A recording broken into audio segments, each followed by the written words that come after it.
Hi, I'm Nat. And I'm Guy. Oh, we're going to get into Candace Owens today. All the breaking news on that. And then we're going to get into geopolitics. There is a ton of geopolitics.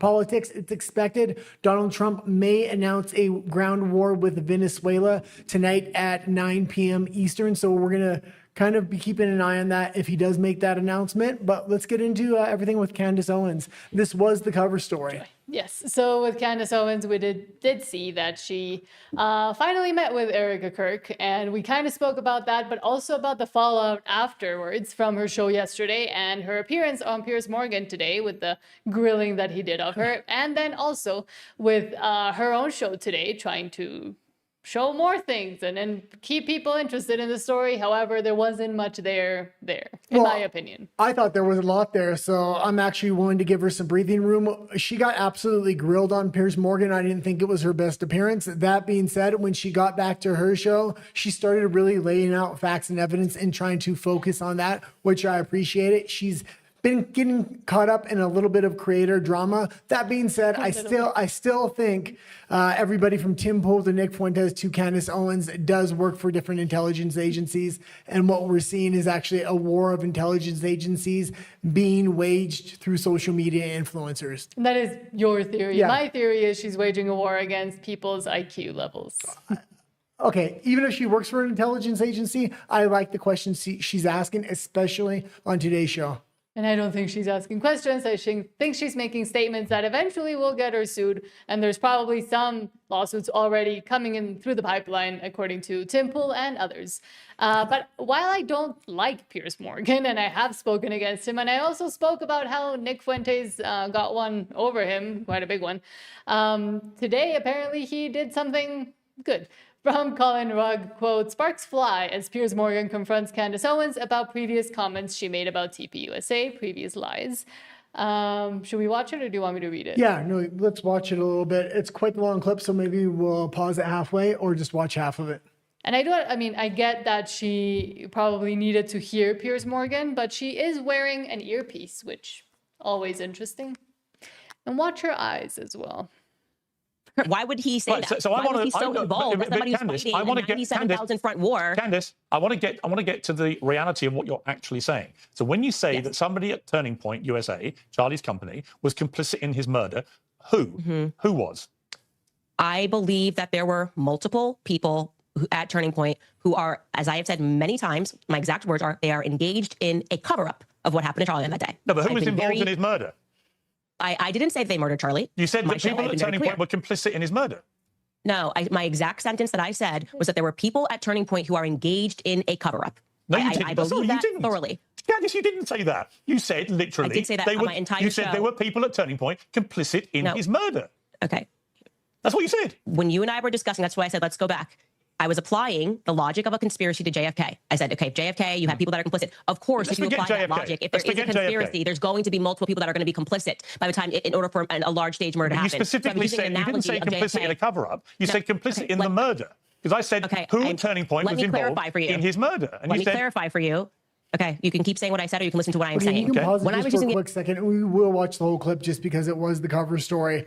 That being said, Piers Morgan really did get under her skin. At points, her face showed it. Her eyes would squint. Her lips would parch. And you could just really see he was getting under her skin and trying to make her look like a conspiracy theorist, which at this point she is. But that being said, a lot of the rabbit hole she is going down, stuff is panning out a little bit. I do recommend watching today's episode if you are into this saga. But you can tell that he got under his skin with the word salad, the word vomit, essentially, that she did. And they're just trying to get as many things out as she can so people forget what she's actually saying. And that's what she's continuously done. Well, when Fuentes went on there, he definitely got under Fuentes' skin when he started asking questions about his father. Fuentes was able to recompose and turn the tables around on Piers. It didn't really happen with Candace. It was a one-way beating. That being said, she did have the opportunity to have her show today, and I did think she redeemed herself very well. However, I will note that yesterday when she had her show talking about the meeting with the secret meeting with Erica Kirk, aside from her kind of kowtowing and backing down a little bit, which now she continues to go on the warpath, apparently, of lies. She did sound a little stuffy, and I re-watched it today, and it was interesting that it sounded like she was either getting sick or had been crying. But today she doesn't sound stuffy, so... And I will say hi to Rafa. She was probably crying. I seen he said hi in the comments. Oh, what did he say here? Hello, Rafa. Usually we read the comments after each section, but I'll read Rafa's comments. comment we can read now. Guy says hello. Rafa says hello, Rafa.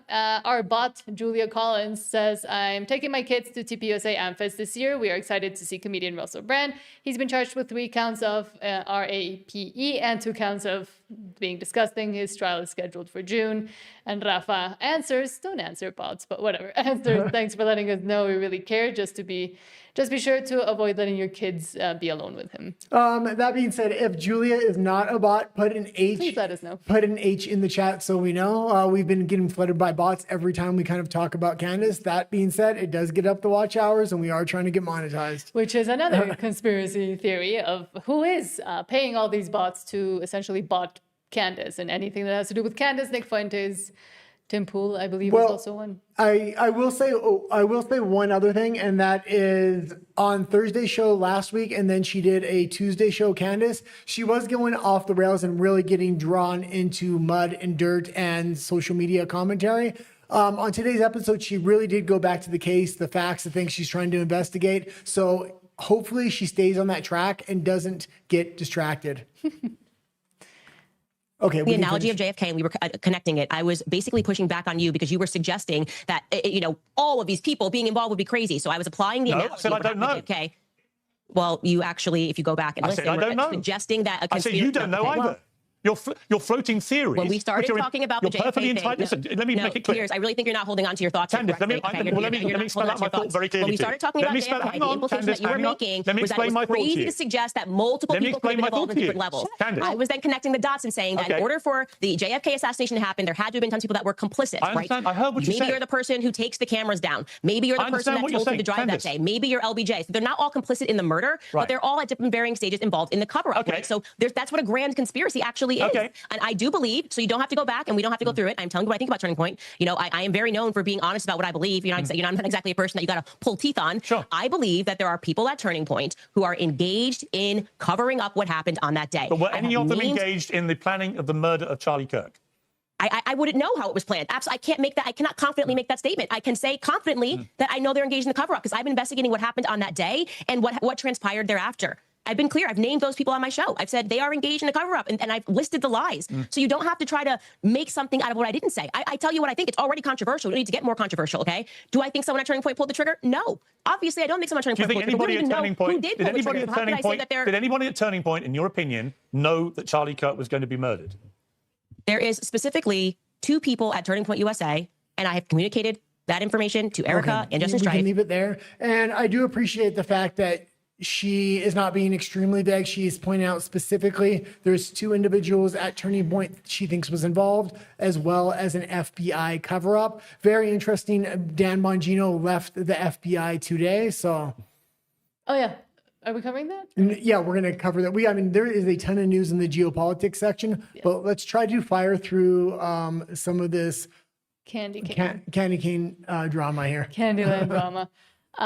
We also have this, and Guy grabbed this post, but from Project Constitution, who is essentially a Candace simp, in my opinion, but says, quote, shocking betrayal. TPUSA breaks Erica Kirk's agreement with Candace hours before the meeting, push improvement lies from shady experts, further destroying their credibility. Just before Erica Kirk's private Nashville meeting with Candace Owens, TPUSA hosts Blake Neff and Andrew Colvey spend around 2 hours on the Charlie Kirk Show rebutting theories, featuring Gary Melton and Viva Fry. Blake and Andrew acknowledged the mutual agreement on air. We all live stream public discussions on hold until the meeting between Erica and Candace, but whatever.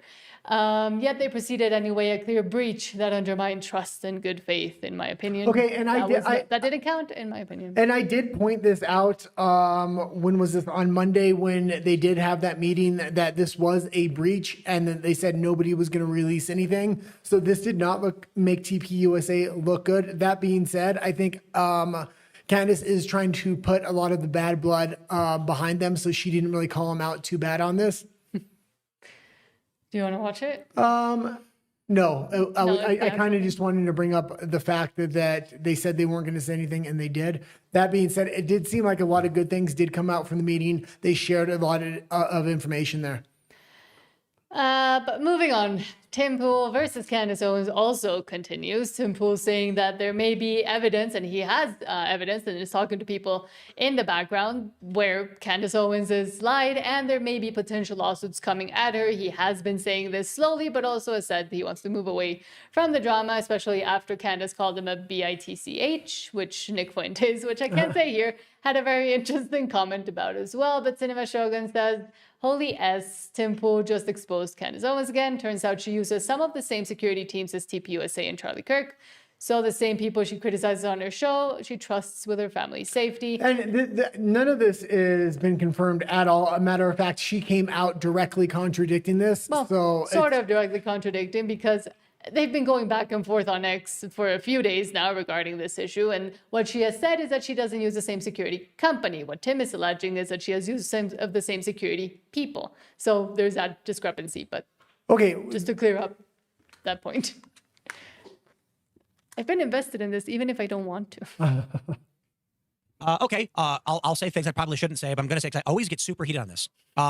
Candace Owens has the same security team as Turning Point and Charlie Kirk did.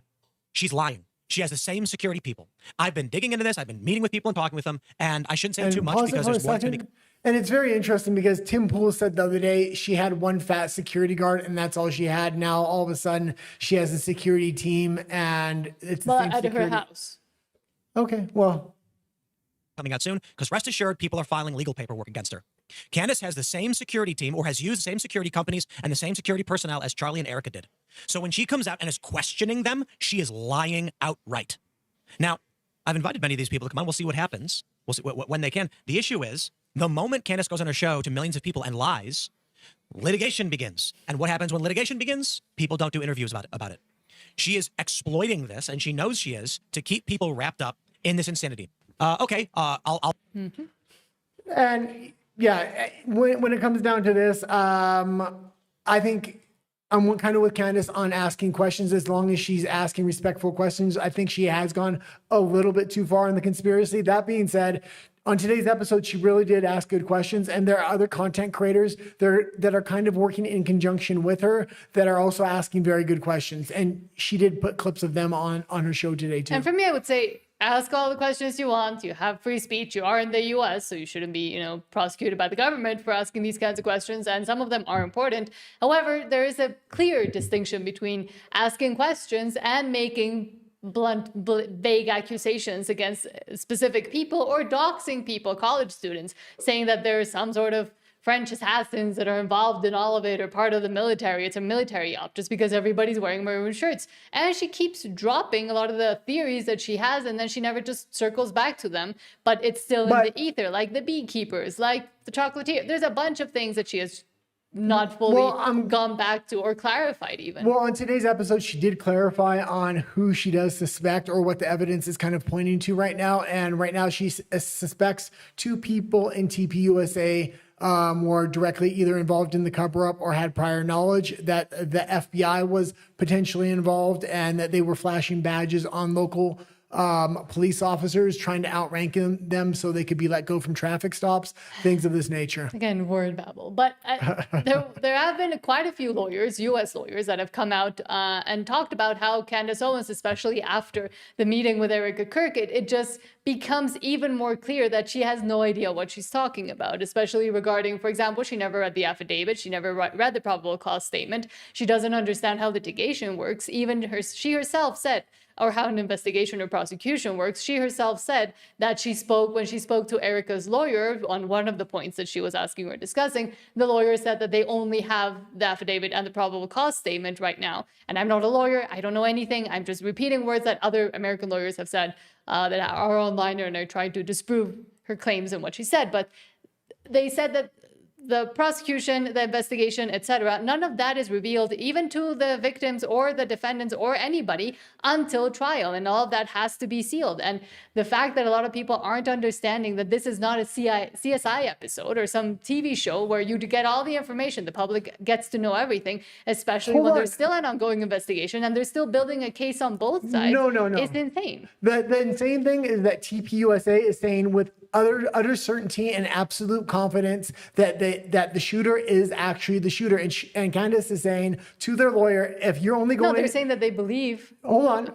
And Candace is saying if they're going off of the evidence that's publicly available and nothing else, which they confirmed, that's what they're going off of, that's not enough, because there obviously is implications for either other people to be involved in this or a larger conspiracy. And the thing is, I do believe other people, as many others have said as well, that other people were involved, but it was a furry, weird Discord people, not some French assassins and the French Foreign Legion and Israel for some reason and Brigitte Macron. Like all of that, I don't believe. I do believe there were other people involved. And today, some of Tyler Robinson's friends, the accused, have come out and said that he told them that he was glad he had shot Charlie Kirk. So there's more stuff coming up. And there's also a lot of things in the affidavit itself and in the probable cause statement that fully prove and disprove anything Candace has ever said, but she hasn't even read it. She had one of her producers summarize it so she could read it from a teleprompter. Potentially,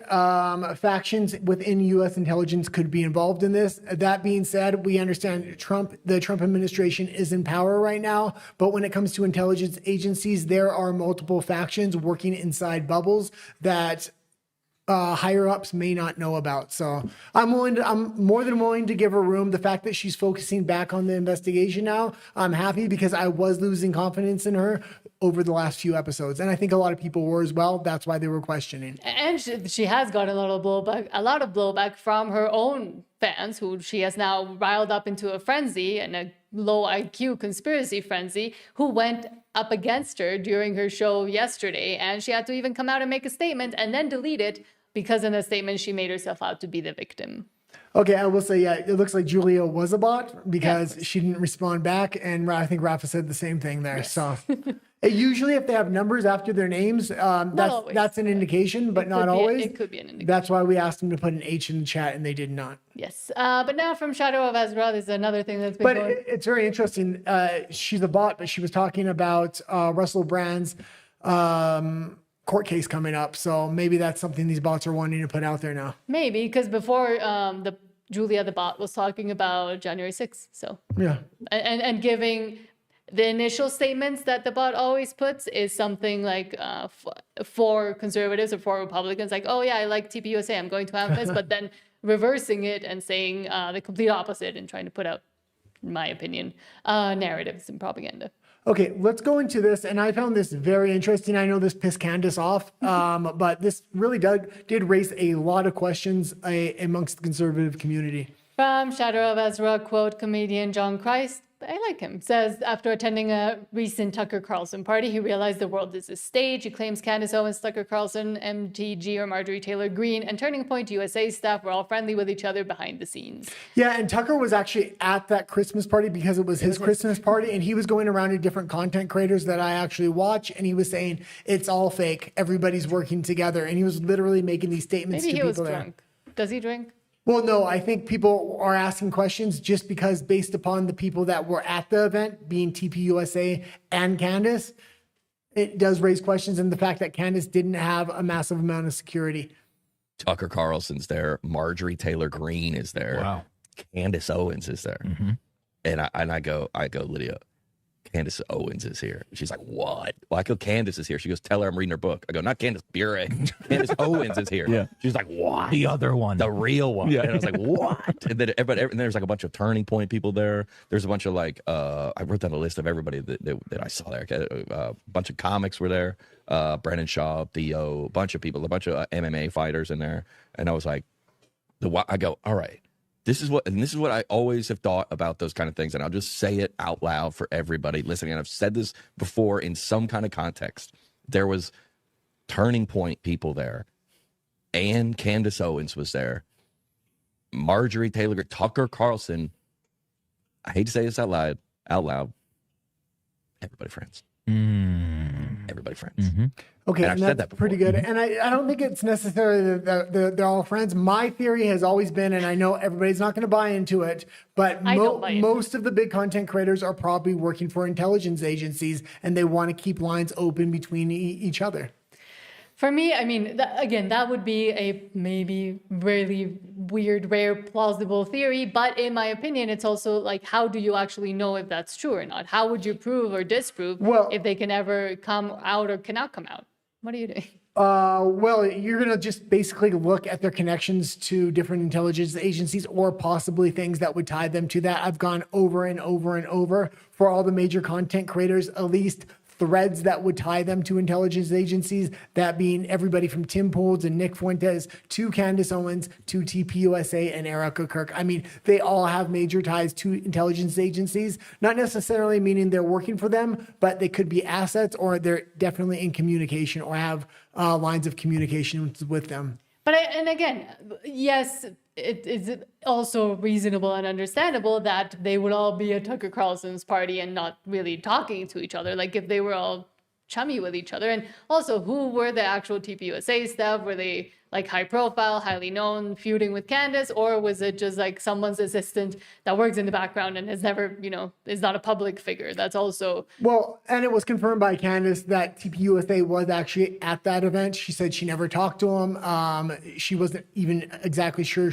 they were there, but they very well could have been. So she's not really denying it. I think it was a little bit embarrassing. She did, That kind of information did come out. Mm-hmm. Okay. Okay, moving on. Well, not moving on yet. Back to Tim Pool and their feud from Timcast News. Quote, Candace is having to tell her audience she doesn't have the goods is not going well. Candace is getting owned by her audience for suddenly backtracking on insane conspiracy theories she's been promoting. And we also have said, I have said at least, that she's created this monster that eventually is going to come get her too. They're going to go after her if they quickly turn on her. First off, from Colin Rugg, he says, Candace Owens says her meeting with Erica Kirk was productive and says she is very happy that we are on much better feet. Many of her super chatters were not happy with her throughout the show as she shared details about her meeting with Erica.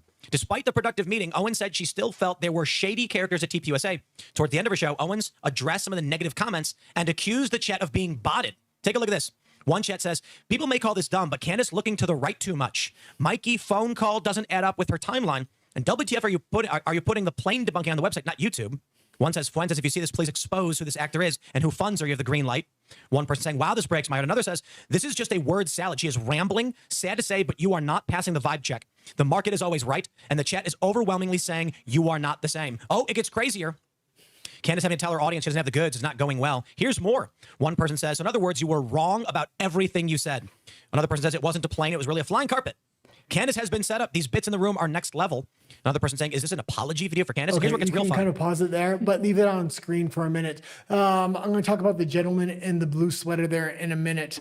That being said, yeah, the audience really did turn on Candace. A lot of people, even Tim Pool, theorized, and I think it was a good theory, that TPUSA and Candace may be working together as in controlled opposition, meaning maybe they were never going to buy this whole story to begin with. I did like that theory. That being said, the gentleman in the blue there was talking about how he was such good friends with Ted Cruz. Ted Cruz is really America first. Ted Cruz is a rhino, a Republican in name only, traditional GOP connected with the neocons and the deep state. The fact that they're trying to put this skin suit of America first onto these rhino Republicans is absolutely disgusting. And I think ultimately TPUSA, come these midterms, I really am going to be looking that they don't put the skin suit on these rhino Republicans and call them America First candidates. It's very important in the midterms that we get rid of a lot of the traditional GOP and get America First candidates in there.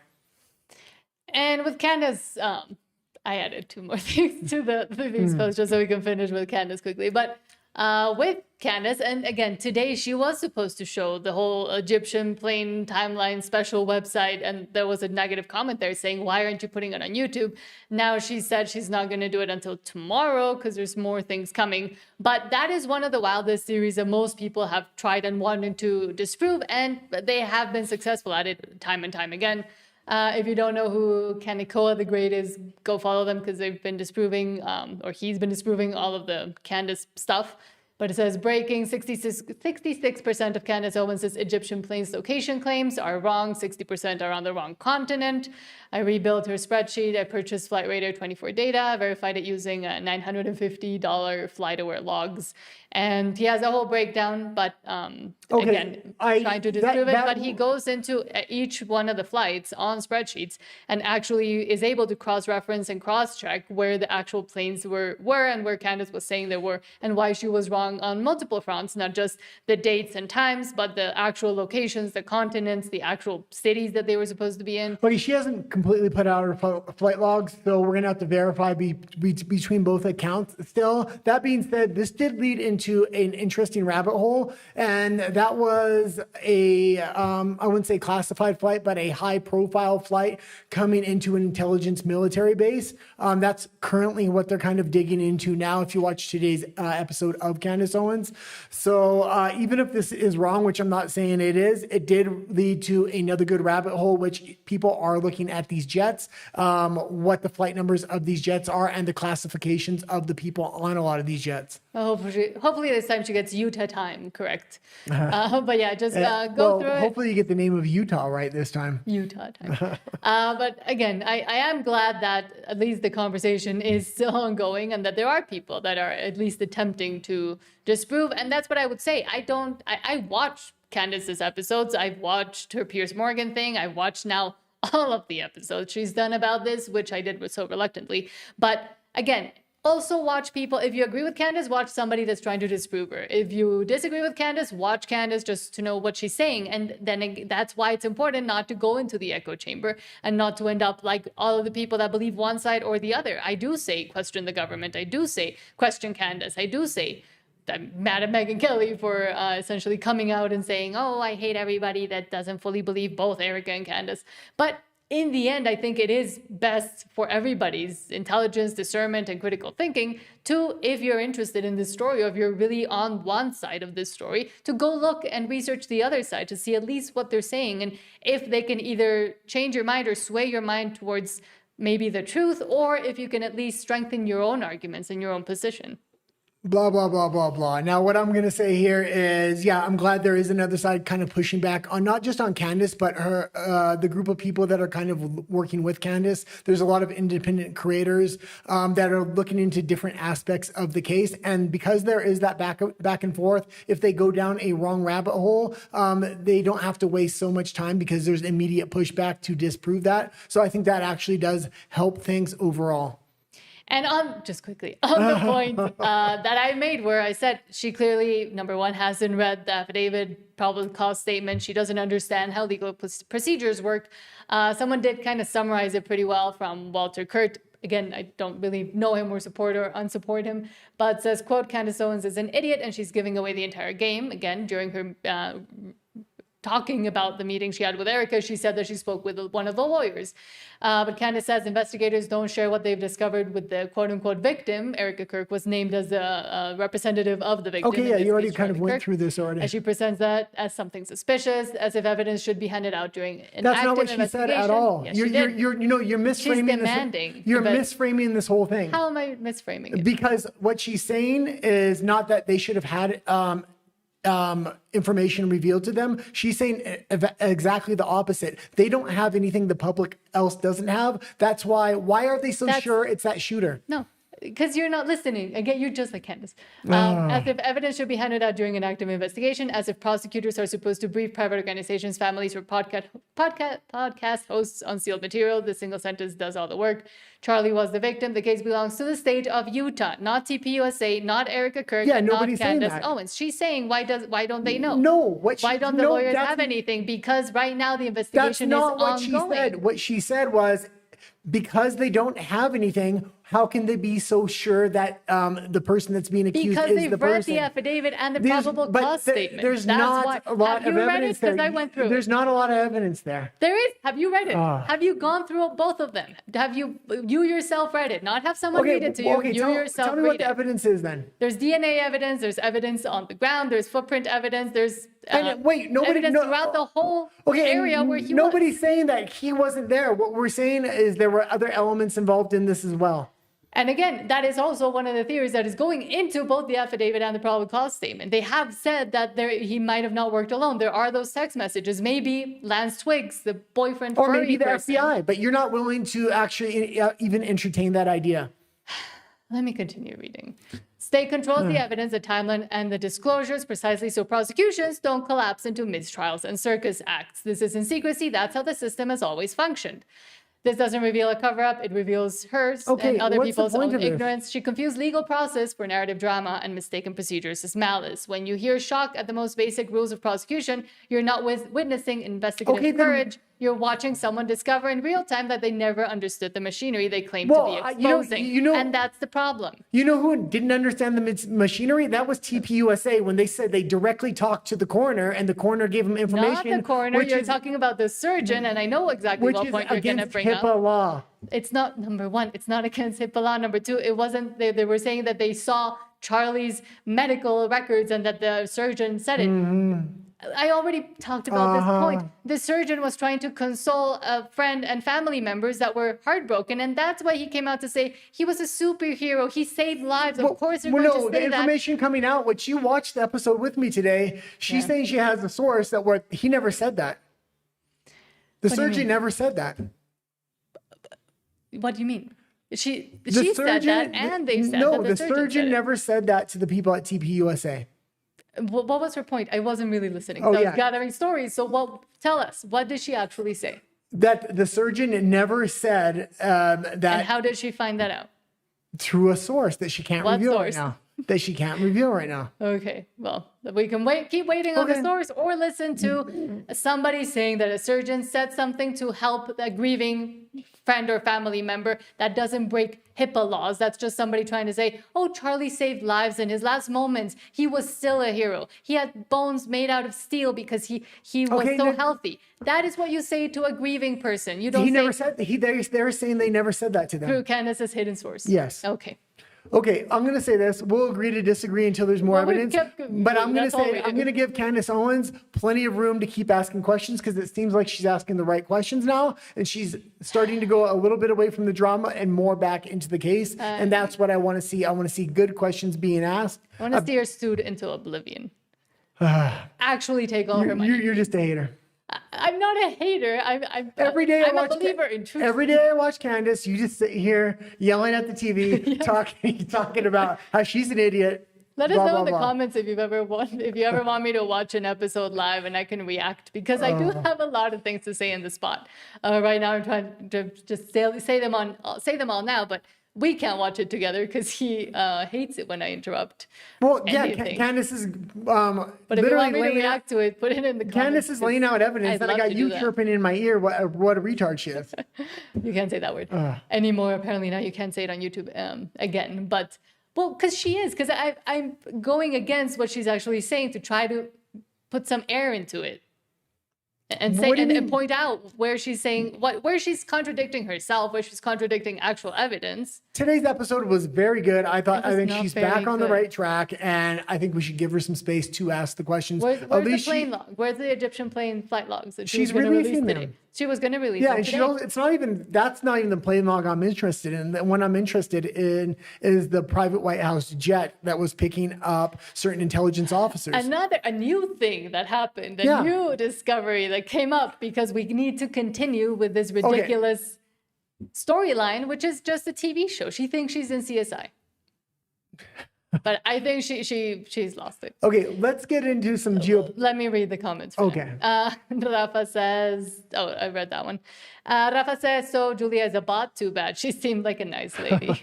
Well, there you go. Neo says, Neo Cookie Well, says, all the bots must be going to TPUSA event. Because she said she was. True. Neo Cookie says Candace Conspiro Owens is done. Exactly. And also Neo also says that MI6 pushed George Farmer to marry Candace after they realized Meghan Markle is CIA. And that's what I've been saying. I've been saying right from the beginning. talk about That was the first hunch that I had was Candace Owens' husband was working for MI6 in the city of London. You start going down that rabbit hole, there's a lot of dots that connect. I think he wanted to insert himself into TPUSA. He was working for TPUSA, the UK. And when Charlie was gone, I think he was one of probably the top candidates. That being said, nothing kind of has worked out properly for them. Yeah. But a lot of people aren't looking into Candace's connections to intelligence agencies, which is primarily through her husband. Neil, let us know if you were being sarcastic or if you actually meant it. But let's move on. Speaking of candidates, someone is back on the race and interested in politics. From Eric Doherty, quote, in an incredible development, Elon Musk has begun funding Republicans in the 2026 midterms to help President Trump secure the second half of his term. Musk reportedly had dinner with J.D. Vance and Susie Wiles last month. Okay, and this is an extremely important story. That's why I put it as the headline story after Candace Owens. That being said, it's going to be very interesting who he actually funds. We do not want rhino candidates funding that's Republicans in name only. We want America First candidates that are going to stop being loyal to foreign countries, whether that's Egypt, Israel, or anything else. Not start any more wars. I mean, the rumor is Trump's going to declare war on Venezuela today at his press conference. I hope that's not the case. That being said, we need to look into who Musk is funding. Nick Fuentes also has another fund, an America First fund, to fund directly America First candidates. This is really the last chance are these midterms. We may have one more final round to kind of weed out rhinos before the GOP really gets solidified as if, are we going to go back to rhinos running the Republican Party, or are we going to go to a new America First party? It's going to be determined after Trump's out of office, but these last two little elections we have are very important. Sorry, I was losing my train of thought there. Or they have. Do you want to watch the video, or is it just them having dinner? Yeah, we can watch it. Sure.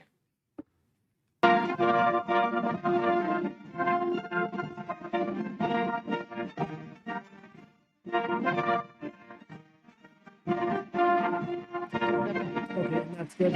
And I will say this, I have liked a lot of the candidates Musk has financed in the past. So these were America First candidates. I hope that continues to be the way. There's also a rumor that Susie Wiles is going to be gone. There was a huge article that was released where she was talking a lot of dirt on everybody from President Trump to J.D. Vance and everybody in between. That being said, the rumor is she gave that interview with Vanity Fair because she was looking for a big book deal before she left the administration. And Melania was there. And speaking of, I saw today that they're releasing a movie about Melania in theaters, actually, via MGM. So. You got to wonder if it's good or bad. It's interesting. Well, no, she helped. She's promoting it. She helped be in it. I think it's during a few days before election or campaign, one of those. I wasn't paying too close attention, but there is a movie coming out about Melania. Oh, that's good. Oh, I would say one more thing, that Susie Wiles possibly leaving the administration and that interview with Vanity Fair being her farewell, which I hope it is, would be great news because she has been an absolute cancer in the administration. She has been the one person I've pointed out the most, even more than Pam Bondi and Kash Patel. That being said, I did look more into her now that she may be leaving the administration. And the reason they kept her around, she came from a lobbyist background, and a lot of the Supreme Court judgments that have been ruling in Trump's favor, it's rumored that she had a big influence on that. And maybe they want to keep her around until after the tariff ruling comes back, because that tariff ruling on the tariff case, the Supreme Court has already heard is expected to come back in January or February, and that will really dictate the second half of the administration and really his whole administration. Because if those tariffs are found to be illegal and don't hold up, I don't know what the economic strategy is going to be. Yeah, and essentially, I think all his plans would crumble, and you would see more and more people lose confidence, especially the ones that are already questioning, why aren't we seeing results? Why is nothing happening? It is happening, however, until the result, it's only been a year, and while it sounds like excuses and kowtowing, it is true that the effects wouldn't be immediate, especially from the tariffs and what he wanted to do with the taxes as well. Yeah, I think we're starting to see the beginning of the results. And I think over the next year, they're going to improve. And Trump's also going to try to realign with his base, which hopefully going into the midterms, that's going to be enough. But traditionally, the midterms aren't a good time for Republican candidates.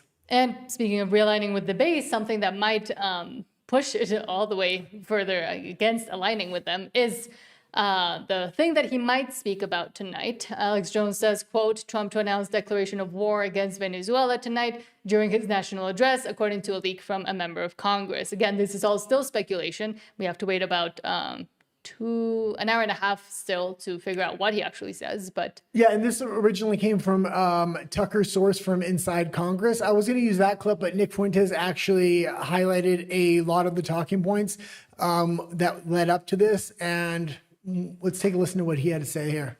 We have this address tonight. I think, like you said, it's at 8 o'clock Central. And I don't know exactly what he's going to say. Like you said, they've been pretty tight-lipped about it. I saw on Judge Napolitano, Tucker was just a guest on that show this morning, and he said he was told by a member of Congress it's going to be a declaration of war. And at the minimum, that's going to be a part of the address. And we're going to war with Venezuela. And you know, that would track because, of course, this has been escalating over the past few weeks.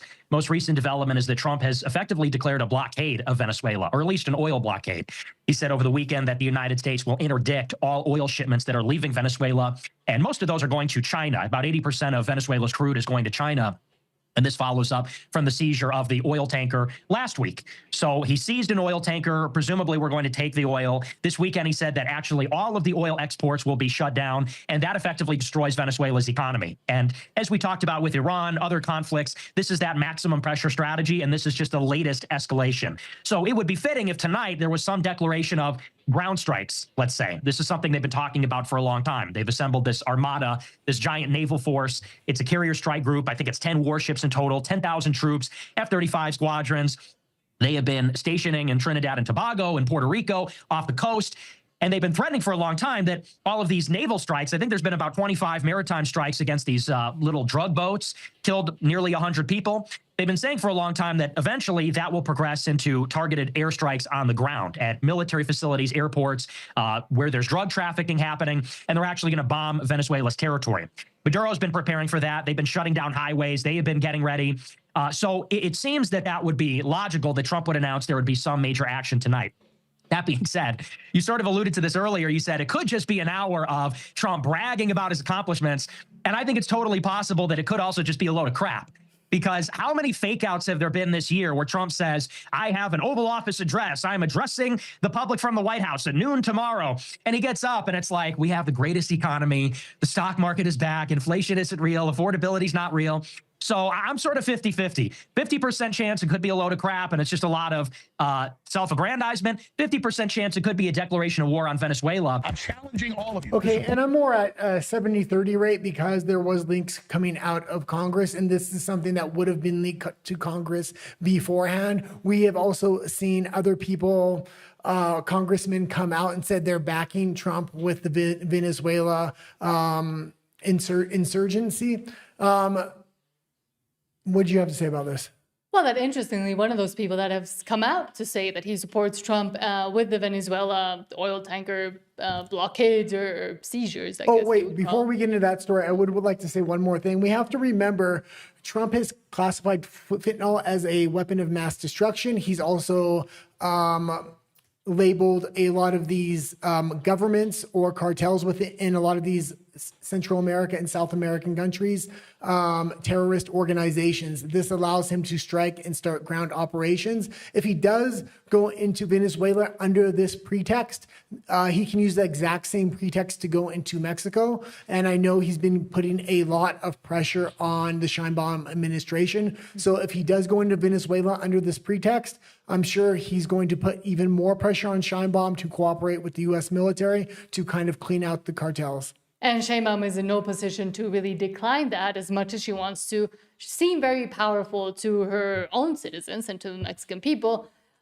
the Trump administration has been doing a lot of investigations and research into a lot of politicians that are affiliated with her party, Morena, and with other parties, but they have all the information to be able to come out and say and show the levels of corruption within the Mexican administration and just the Mexican government in general for decades now. They have all that, and they have issued visa cancellations, for example, or they have gone after people that have assets in the United States by saying that they are linked to cartels or to the narcos. So she kind of has to go with it, even if she doesn't want to. And I will continue to say there has to be cooperation when or if the United States comes into Mexico. There has to be cooperation with the Mexican government, because if there isn't, then the actual factions and the embedded cells, I will say, that are in the Mexican military, the Mexican National Guard from cartels would just come out fully and merge with the military itself to go against a common enemy that would become the U.S. And we have to remember a lot of these cartels and a lot of these alternative sources of power that hold a lot of power in these countries, whether it's Mexico or Venezuela, was actually built up by the CIA and former administrations,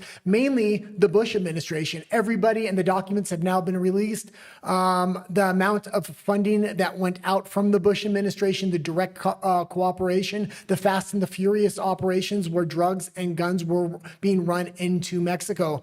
So that being said, Trump has a new vision of the Western Hemisphere, and that vision is I don't think he wants to share power with cartels anymore. He wants to get rid of these cartels so he can deal directly with these governments. And if the U.S. is dealing directly with a lot of these governments, a lot of these governments are going to be outmatched by the U.S. government because it's just a huge deficit of power. But for example, I don't agree with the entire narrative that it was only the U.S. that created the cartels and only the CIA. Maybe they had a role in it. Maybe they took advantage of systems that were already in place, but we can't shift the blame away from the actual local governments of those countries, of these countries, and of the people themselves that have also, the citizens have also, in a way, allowed for this to continue and for the corruption to continue to be embedded within the system, and for all the levels of government to protect all of them. Yes, it's scary and it's dangerous, but at the same time, they haven't done anything for the past 30 decades. And just saying,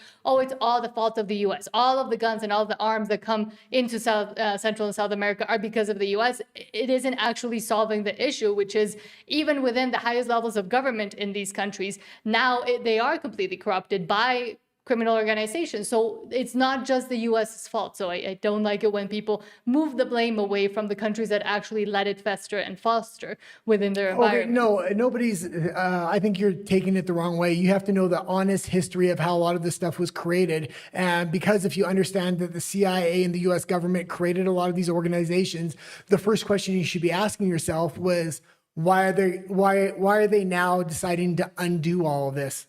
Why is there a whole ideological shift here now? It's because it's not the same hold people. on. No, it's because now they're focusing on the Western Hemisphere as a whole, because they no longer have the power to have a global hegemony. They're going to focus only on the Western Hemisphere. So now they have to get rid of a lot of these power bases of a lot of these cartels. Which, again, as someone that is in the Western Hemisphere, and after the national security document plan, whatever strategy came out, I do think it is good that the U.S. wants to focus more and close to home and stop trying to just continue, for example, wars overseas, or continue affiliations or unaffiliations with China, etc. Okay. I think it benefits everybody in total for the U.S. to concentrate more on this. Okay, yeah, it's nice to say let's have them stop having wars overseas, but it looks like they're starting wars in their own backyard now. So I'm not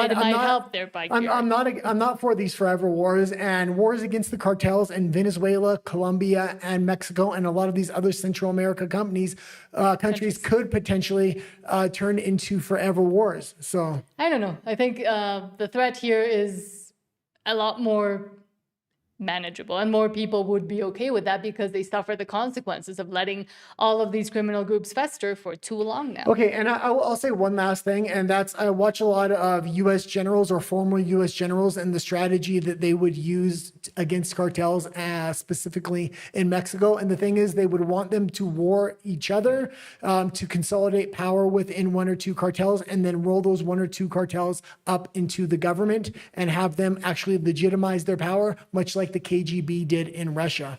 So I think that's one of the big strategies I would be looking for if this thing does go forward in Venezuela tonight and progresses into Mexico. And we will let you know once that comes out. Again, that will be in about an hour, I believe, 9 p.m. Eastern. Yeah, let's go into John Fetterman because he had some comments and he's a Democrat. So it was very interesting which side he landed on this thing. Mm-hmm. From Eric Doherty, again, he says, quote, Senator John Fetterman breaks with Democrats, fully supporting President Trump's blockade on Venezuelan oil tankers. Iran is involved, Russia's involved, China too. It makes a lot of sense. Okay, and we can play his comments now. Here and said it's not just about drugs, it's about oil. And they are the whole regime, the whole country is a foreign terror organization, a total and complete blockade of all sanctioned oil tankers going in and out until they return what they stole from us. What did they steal? And what do you make of this? Yeah, well, what makes it that Iran is involved on that and Russia is involved on that and China as well, too. I mean, a lot of those things, I mean, that's sanctioned oil right now. And those are the kinds of funds that support regions like in Iran as well, too. And now, absolutely, right now, it's not a plan to like a land war and invade Venezuela and that, but seizing those kinds of oil tankers, and it's undeniable that that's oil that's going to support Iran, and those are the kinds of funds that are used all kinds of illicit things, so terrorism. So for me, it makes a lot of sense, at least by what I've seen. Senator, okay, and that being said, this is really flimsy grounds if he does declare war tonight on Venezuela. In the past, the United States has declared war because they had weapons of mass destruction in Iraq, which was a completely phony and made up bullshit purpose to start that war.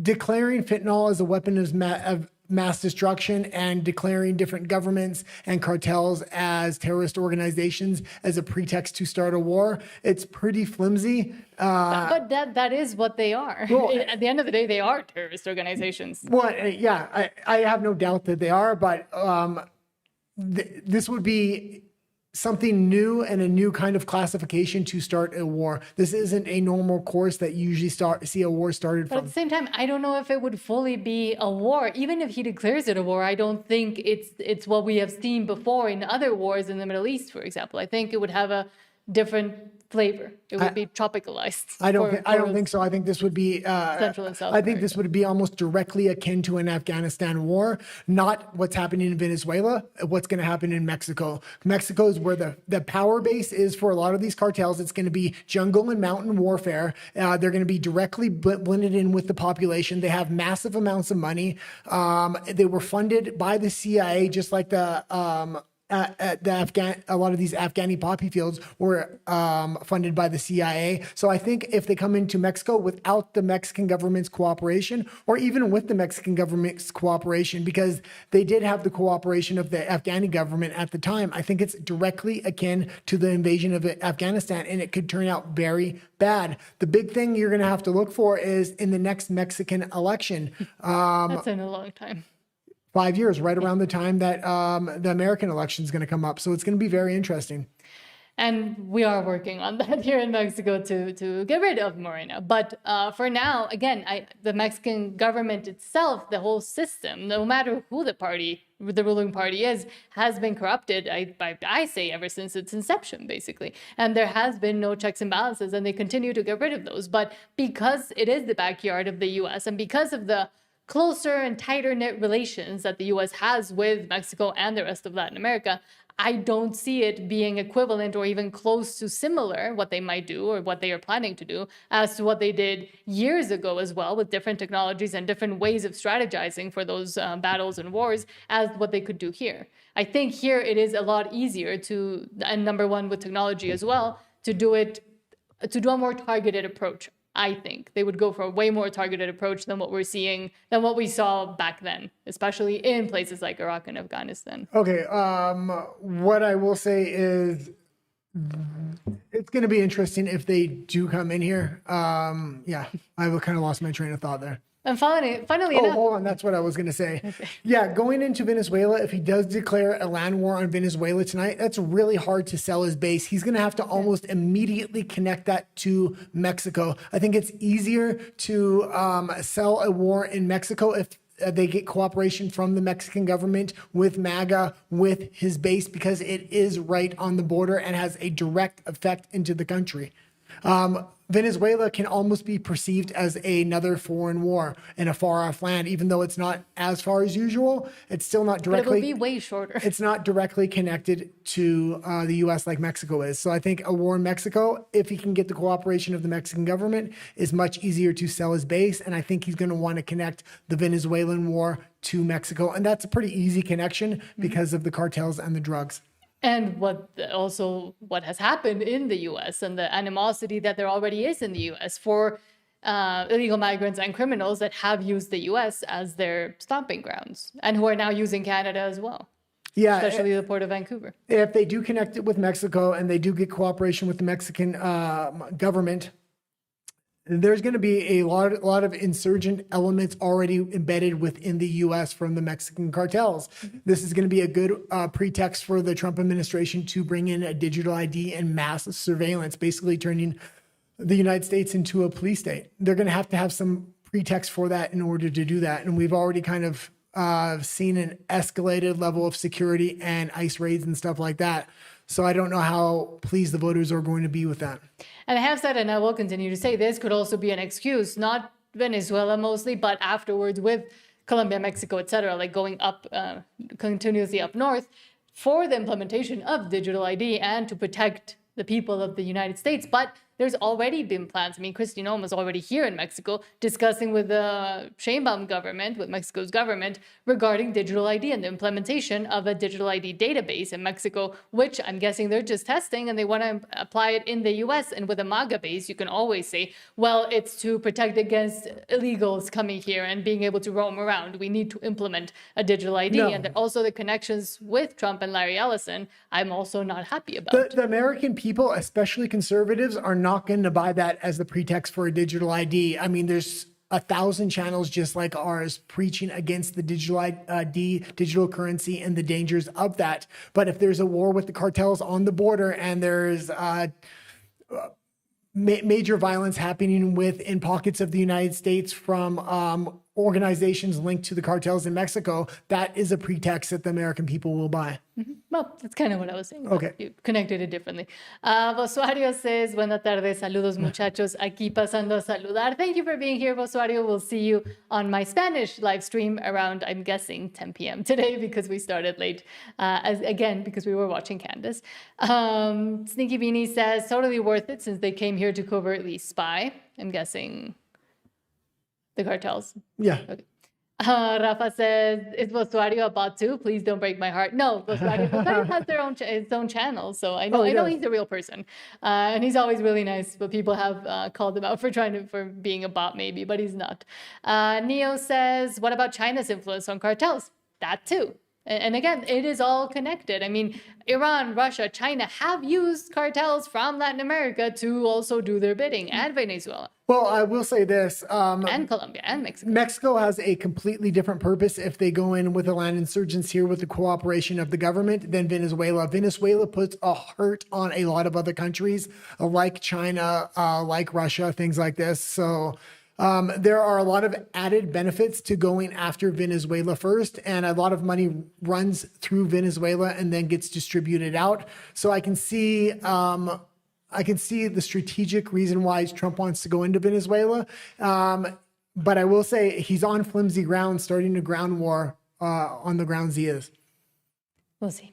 But I do think it is important to talk about China's influence also on the cartels and what that actually means and the infiltration that China has had also in Mexico. I've spoken a lot about it in Spanish, but... Well, I mean, if Trump can go into Venezuela, hit it out of the park, make this a very short-term thing, and then come into Mexico, mainly with the Mexican government's cooperation, and they do all the heavy lifting. So the United States government isn't in the news on a daily basis, and these don't turn into forever wars. Yeah, that's a best-case scenario. But let's just put it in a worst-case scenario. Let's just say these wars get drawn out, and every day there's violence in the United States from splinter cells from cartels in Mexico. This is not going to turn out well for the administration. I mean, there's the best case scenario, there's the worst case scenario, and then sometimes there's something in between. And right now, I mean, still from the aftershocks of everything that happened in the Middle East, we do see those shockwaves of terror and violence in the U.S. from jihadi cells. Okay, let's try hold to on. get... We have a few more comments with this, and then we'll move on, because the next story is completely different. Well, not fully, but kind of different. Neo Cookie also says, looks like a hybrid war with China to me, same as the war in Ukraine. I mean, could be. I don't think so. Well, it could be in regards as to the connections that China has and how it uses Venezuela and Mexico. I think it's an added benefit that it's going to hurt the Chinese economy, but I think the main target here is actually Mexican cartels, and Trump is realizing if he's going to focus on the Western Hemisphere, the crown jewel of the Western Hemisphere will be Mexico. There's a shared power base in Mexico between the government and the cartels. He has to get rid of the cartels so the U.S. will have dominant influence in Mexico. But it also shouldn't surprise people. I mean, it's been 9 years of Trump saying that Mexico is a problem, that something has to be done about Mexico. He has started doing something about illegal immigration, but actually further continuing that plan was always to do something about Mexico and the harm and influence that Mexico brings to the U.S. in the eyes of Trump. Well, it's not even just about the harm. He's actually because if you look at Canada and Mexico, Trump's looking at Mexico there's a lot more to gain from Mexico than Canada. There's a huge opportunity because it's a growing economy. It has a lot of natural resources, and Trump can get in on the ground floor with the emergence of Mexico, but they have to make sure manufacturing and transport is really safe within the country in order to invest in it. And again, if Mexico is stronger, it only benefits the U.S. If you make Mexico great again, it's going to be extremely beneficial for the U.S. regarding resources and regarding also labor. And because also Mexico has that shared value system that is more compatible with the U.S. Sneaky Beanie says, I thought the war was declared with Reagan. Well, they never play fair anyway.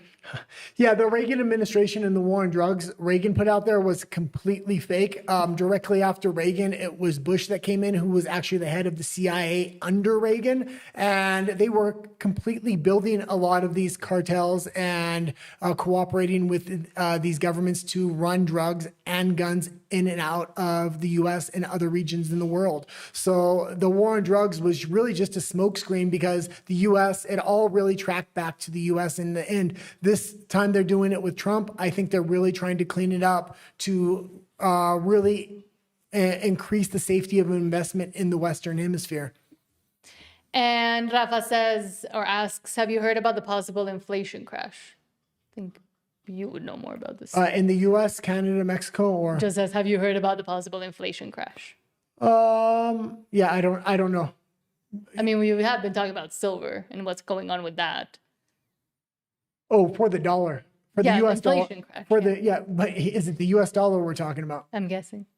Talk about the U.S. Yeah, if it's the U.S. dollar, the U.S. is looking to bring manufacturing back, so a low dollar benefits them in that way. That being said, there's been a lot of talk about having an internal and external currency for the U.S. so they can keep a strong dollar internally in the U.S. and a weak dollar outside. So that would benefit manufacturing and selling their goods outside of the U.S. Oh, Rafa says globally. Oh, globally. I think the global dollar right now is the U.S. dollar. So if the U.S. dollar loses its value, then yeah, I have heard rumors though. And what the BRICS are also planning or have been trying to plan for who knows how long. But we have also seen with the, for example, Brown University story that continues to get headlines because of the incompetence of all parties involved. But there's also a quieter story of an MIT professor who was also fatally shot over the weekend that was looking into interesting thing. So it's interesting why this might have happened from Tim Pool. He says, quote, powerful people are willing to kill to take what they want, especially when it comes to energy. It is not unfair to question whether the MIT professor's ending was connected to his work on fusion energy. Yeah, and this is actually a huge story, and there has been a lot of breakthroughs on fusion. We'll let Tim Pool play this, and then we'll get into the article after. There are a lot of stories that I'm sure you've heard about breakthroughs in science and technology that resulted in a revolution in the United States and in the world. They say that Tesla was working on wireless transmission of electricity. He was bankrupted. Never got around to doing it. Tesla, Nikola Tesla, not Tesla the brand. They say that Tesla had way more advanced technologies, and it was Trump's uncle, working on the FBI, who took all of his tech after he died. Maybe. Maybe not. I will say this. It would be horrendously naive to think that powerful people don't fight for power, and often in ridiculous ways. Now, we get a glimpse of this when we look at politics. You see Hillary Clinton talking about bombing Libya. Donald Trump wants to go back into Afghanistan, and now we're talking about invading Venezuela. For what reason? The oil. Well, to be fair, the drugs are a big issue. That's real. But let's not be children here. Okay, Trump just sanctioned all the oil coming out of Venezuela. So we know what's going on. There is an oil trade. There is an international oil trade. The US dollar is the reserve, but it's quickly faltering. Trump, the US military-industrial complex, they are going to enforce their control over energy. So do you think they'd really let some guy kick off a fusion race? They would, so long as he was under their thumb. Looks like we're going to be going to war with Venezuela. So what do we know? We know that powerful people are willing to kill to take what they want, especially when it comes to energy. Okay, we can kind of leave it there. We'll get into the article in a minute, but I will say this.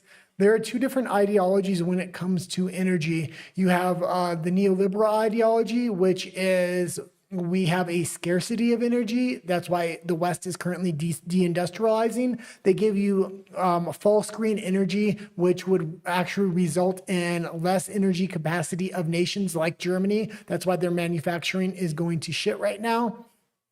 When you look at wind, solar, these kinds of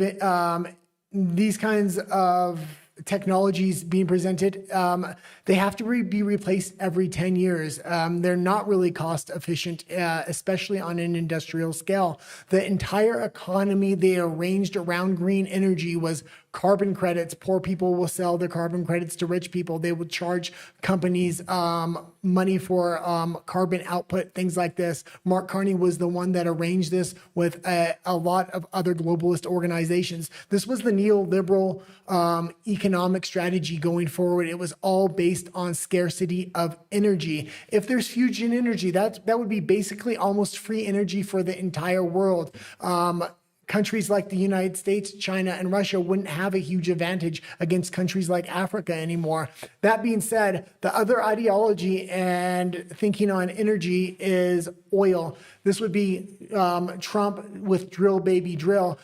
A lot of the oil sector does realize that we're needing to transition out of oil, but we're needing to drill in abundance right now so we can transition into nuclear power. A lot of people now are demanding nuclear energy, whether that's small or large scale nuclear reactors, with a lot of research going into fusion. China is currently doing a ton of research into fusion. They said they have made a couple breakthroughs behind the scenes. It's yet to be verified. But if that is the case, we could already be in a fusion race.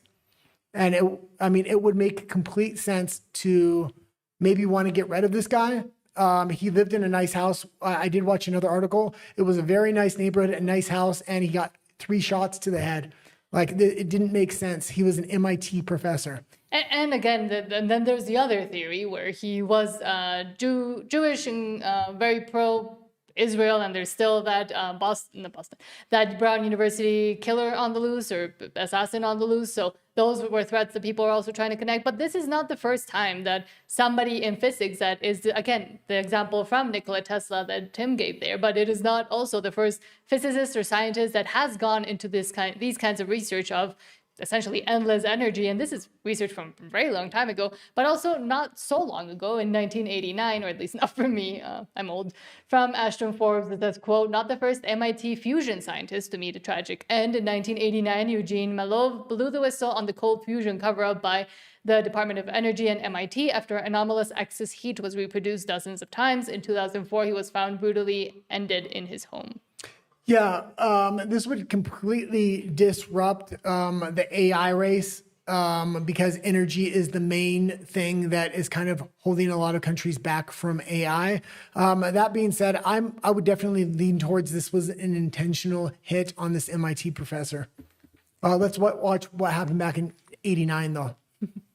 2004. What we really had was a threat to the scientific establishment. The threat of it even being implied as real and having monies, shall we say, being diverted from their favored programs. And that was a threat. It was real. Overwhelmingly compelling, as I said, in Fire from Ice. It was real. Now it's 100% certain. In fact, what Pons and Fleischman found was only the tip of an iceberg. But within weeks, the hot fusion people were going into action behind closed doors to disprove them. The difference between July 10th and 13th was dramatic. The raw data, excess heat. But then on the 13th, it was shifted completely. It was altered. They did some standard averaging, which was appropriate, that is in time blocks, but the level of the signal had been utterly changed. It looked like monkey business to me at the time, and it has turned out to be exactly that. Scientific paper done under Department of Energy contract that had altered data, and that data is scientific fraud as far as I'm concerned. It was represented as a negative result when it was positive. The representation of the altered data as a negative was clear fraud. We know for a fact today that the cold fusion, low energy nuclear reactions are real. In a few instances, I can say there are clearly over-unity electromagnetic devices, things that produce more electrical energy out than in. Electromagnetic theory will require radical revision. The only way of approving any patent that resembles cold fusion is to eliminate the words cold fusion or anything like it. They no longer look at the data. Of course, they never really looked at the data. They had a bad frame of reference to begin with. They said it must work like hot fusion. Well, this was in a solid state. It's just like saying... Okay, that's pretty good. Equivalent... That being said, there has been a long history of free energy or fusion devices suspected to be repressed by primarily the U.S. government, but also other governments from around the world. I thought that was a very interesting story, especially because we're in an AI race and energy is becoming such a hot point when it comes to AI. Okay, let's go into Brown University here. Do you want to read the comments of that story, or do you want to wait until after? No, we'll wait till after Brown University. Oh, actually, yeah, let's read this comment. Yeah, there was one make a lot of sense. Rafa says central banks around the world are buying a lot of gold. Gold is going through the roof. Oh, wait. Silver as well. I follow the silver market very, very close. What's going on in the silver market right now, it's expected to explode. My theory from 3 years ago when I invested in a little bit of silver was that it was a technology not only used for monetary, but also used in technology. And the price of silver has traditionally always been repressed because of the technological uses. Governments wanted to keep silver extremely cheap. It's now starting to break out from that government repression. Why? It was primarily only the U.S. government that had control over the price of bullion or price of metals, that being silver and gold. Now the Chinese are getting into the market, so there's a separate metals market within China. There's two different prices on the price of silver in the U.S. and the price of silver in China. And the price of silver when it started on Monday was at $60. The price in China was $75.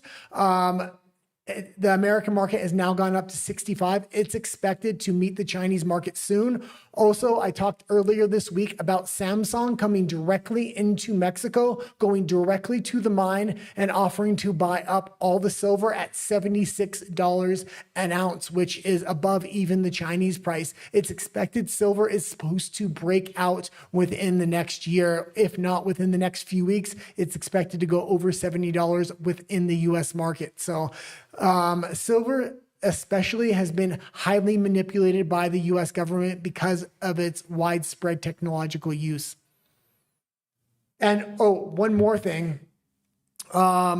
The metal markets, so typically Samsung would order silver from the city of London or the UK, and they would just get a ton of silver. A lot of these metal reserves don't actually have enough reserves on hand anymore. They only have paper silver, meaning they don't possess the real thing, and that's why the price is starting to go through the roof. And what do you think is going on with gold? Because I did see it started going crazy as well. Yeah, gold's connected directly with silver. And because silver is about to break out, usually gold's the metal that breaks out because it has more monetary value. But right now, silver is absolutely breaking out. And I think gold is just matching it right now. And probably as well. And I think it's going to go way higher as far as silver goes. And I think gold too. Yeah, because we have seen spikes. Well, there's the digital currency market where a lot of digital currencies are currently backing their digital currency with an equal amount of gold or silver. Sneaky Beanie says, cierto or true? I don't know to what, but thank you. Neo Cookie says, who is controlling Canada, in your opinion? The globalist, 100%. Mark Carney was part of Mark those Carney architects. is directly connected to Europe and the city of London. Without a shadow of the doubt, they're actually putting him up as the main resistance against Trump, and he has full alliance with the globalists in Europe. And he was, again, one of the main architects that had to step out into the forefront. Usually they don't, but that is why it was so important and impactful that he was actually the one that they put up front now, when before they would have continued to work in the shadows. Yeah. Sneaky Beanie says, will that oil help the West? I'd rather keep it in the West. The Instead oil of sending it to Iran, China, Russia. The oil from Venezuela? Yeah. Yeah, a lot of people don't know the oil from Venezuela is extremely valuable, specifically for the United States. Why? The United States actually has more than an abundance of oil. The difference between the kind of oil the United States drills out of the ground on their own land is they actually get clean oil. Clean oil is mainly good for Europe and doesn't have to be refined as much.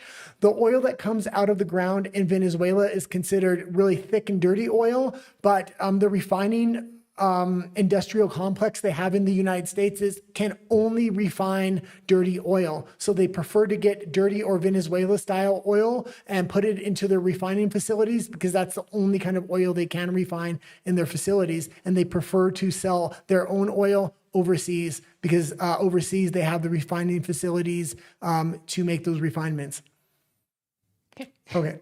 Moving on to Brown University and the disaster that it has been, the investigation has been, and just all-encompassing incompetence from both the FBI, Providence Police, Rhode Island, the Rhode Island Attorney General, everybody. Brown University's president, who makes a bunch of money, $3.1 million a year. That's $12,000 a day she makes. And couldn't figure out what they were doing in that classroom in the first place when she was asked during a news conference. Each news conference just shows higher levels of incompetence and them not being able to answer questions. And the internet seems to have been doing quite a bit of a better job maybe at least researching and investigating. Again, I do say cautious with that and with turning into Candace Owens. But one person was and has been highlighted. I cannot say the name of the person because apparently now content creators and a lot of other people that have been revealing this information have been contacted by shady sources saying that they can't speak about this or that they will be sued. But I'll just read part of this. So from Eric Doherty, it says, breaking, speculation is swirling after Brown University allegedly scrubs Free Palestine activist MK. I'm going to say, MK Ultra. I'm just going to say MK from their webpage. Other people's profiles are listed normally on Brown Center for Middle Eastern Studies, and his, or they, them's, because it's a they, them. It says page not found, still shows up on Google search results too. What's going on, Brown? May want to say something before people have made their minds up. And that is one of the incompetence parts of this whole investigation and of the questioning that journalists and citizens have been doing of all the people involved in the investigation is, why was this person's profile scrubbed? The Brown University president wasn't able to answer or even say that she knew that there were profiles being scrubbed from online, but people have done gate and like how people walk analysis. They've done a bunch of other comparisons to videos where this person is seen in the video, and it could seem plausible. The FBI also and the Providence Police Department also today released another suspect that also looks like they could fit a profile of someone from the Middle East. But again, it's been 3 days. There was a lot of connections put to the head of Brown University, this person that's getting paid $3.1 million a year, and that she had a lot of influence over the Providence Police Department. And potentially there is a cover-up afoot here, especially because they're scrubbing a lot of the information on the Brown University website. And man, when I look at the video and I look at the picture of the guy, they have the same build. If it's not him, the FBI or the Providence Police should definitely be looking into him. And you have to really understand there, because This is Brown University, a very ideologically captured university, and the head of this university has a very hard leaning to the left. The fact that this individual was yelling Allah Akbar in the classroom, they really don't want to connect it to this. And if they do connect it, they want to wait as long as possible. So hopefully other stories come up, especially if this Venezuela story comes up tonight and Trump actually goes into Venezuela. That's a good distraction where I would expect the Providence police to actually release a lot of this information now. And this incompetence could be kind of thrown on two directions. It's either they do know exactly who it is and they're trying to figure out how to tell this story without implicating essentially all of Brown for kowtowing and continuing down the line of the ideological capture that they have been mired with and what they've been trying to protect.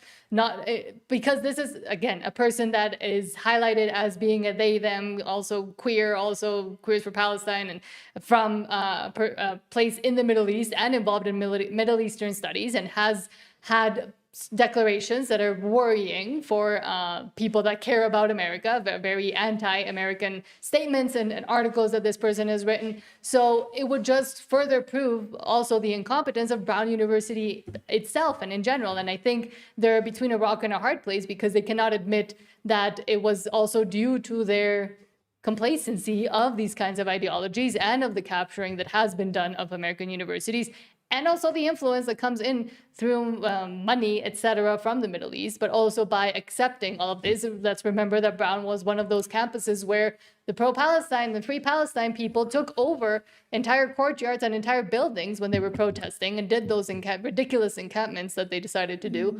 Now, what do they answer to that when they decided not to do much regarding those protests and what those protests were espousing and were trying to get accomplished, which is go completely against America? Let's just remember now, there was an original suspect that came out that was white and former military, and they had no problem doxing this guy and putting his name and face all over the media. But now that it might be a crazy leftist, they've completely scrubbed the website, and they're threatening social media influencers and people with YouTube stations if they show his name or say his face, that their videos will be taken down and they'll be given a strike. There's more evidence just in the public eye as of this point to point towards the leftist, but it's not okay to show his face at all, which is very strange. I think at best they shouldn't have showed anybody, but. And again, it's either pure incompetence. We saw FBI agents and Providence Police Department and Rhode Island Police and the AGs kicking around snow and pretending to search things. There's who knows how many cameras in the Brown University campus, and yet they can't actually show us who it is except for Ring cameras or things that look like they were taken in 1999. But from Libby Owens, and again, they're also not letting and not interviewed yet any of the any of the witnesses either. They came out to say that as well. From Libby Owens, quote, Caroline Wren reports that students said the Brown University shooter shouted, I'm not going to say it again, when firing into the lecture hall, and that Reddit had to shut down the Brown board. Okay, let's just play the clip here. Okay. The police did a press conference yesterday, and they would not confirm what the shooter yelled out before he started shooting. So you had a room of 60 students, 11 which have been shot, 2 are now dead. But that means that there are, at least they said somewhere around 40 students who are in there who could confirm what this man shot. At least 5 students that I've seen have confirmed on the record in media interviews saying that he yelled Allahu Akbar. Well, I think that that's pretty relative information. I think that that would matter as there's a massive search for the shooter. Did he yell Allahu Akbar? Because then we should be looking for a, Free Palestine terrorist. And Reddit yesterday, by the way, had to shut down the Brown. Yeah, so a lot of this information is now coming out and being confirmed. It was suspected that he had said that before, but we're actually able to have some leads now, so... And again, she was there on the end saying as well, which would also point to motive, if anything else, that Reddit had to shut down the Brown board because the pro-Gaza students were celebrating, similar as they did with Charlie Kirk, Ella Cook's murder. And again, there are 2 lives that were lost, and the ridiculousness of this investigation does not do anything to, Okay, let's go into Dan Bongino. This was very shocking to me, but I had some suspicion that maybe he would be smart enough to kind of move away from the FBI. It seems like that is the case now. Hold on. From Eric Doherty, quote, President Trump says FBI Deputy Director Dan Bongino likely wants to go back to his show. Okay, and we can listen to this clip, but it has now been confirmed by sources within the FBI. Dan Bongino's office is completely cleared out. Oh, it's been confirmed by Dan Bongino by now. Dan did a great job. I think he wants to go back to his show. Yeah. Okay, and that's good. And it's going to be very interesting. I think his show is going to be very highly viewed, especially when he first comes back. Now, if he tries to hold the administration line and not talk about anything he's seen when he was in there, I think he's going to lose viewership very quick. But I think there is a very sensitive line he can kind of walk by. Maybe he doesn't have to necessarily reveal things, but he can say, there was a reason I left and I'm not allowed to talk about it, but I was not happy with what was going on. He very intelligently stayed away from certain cases that look like there was FBI connections and collusion with.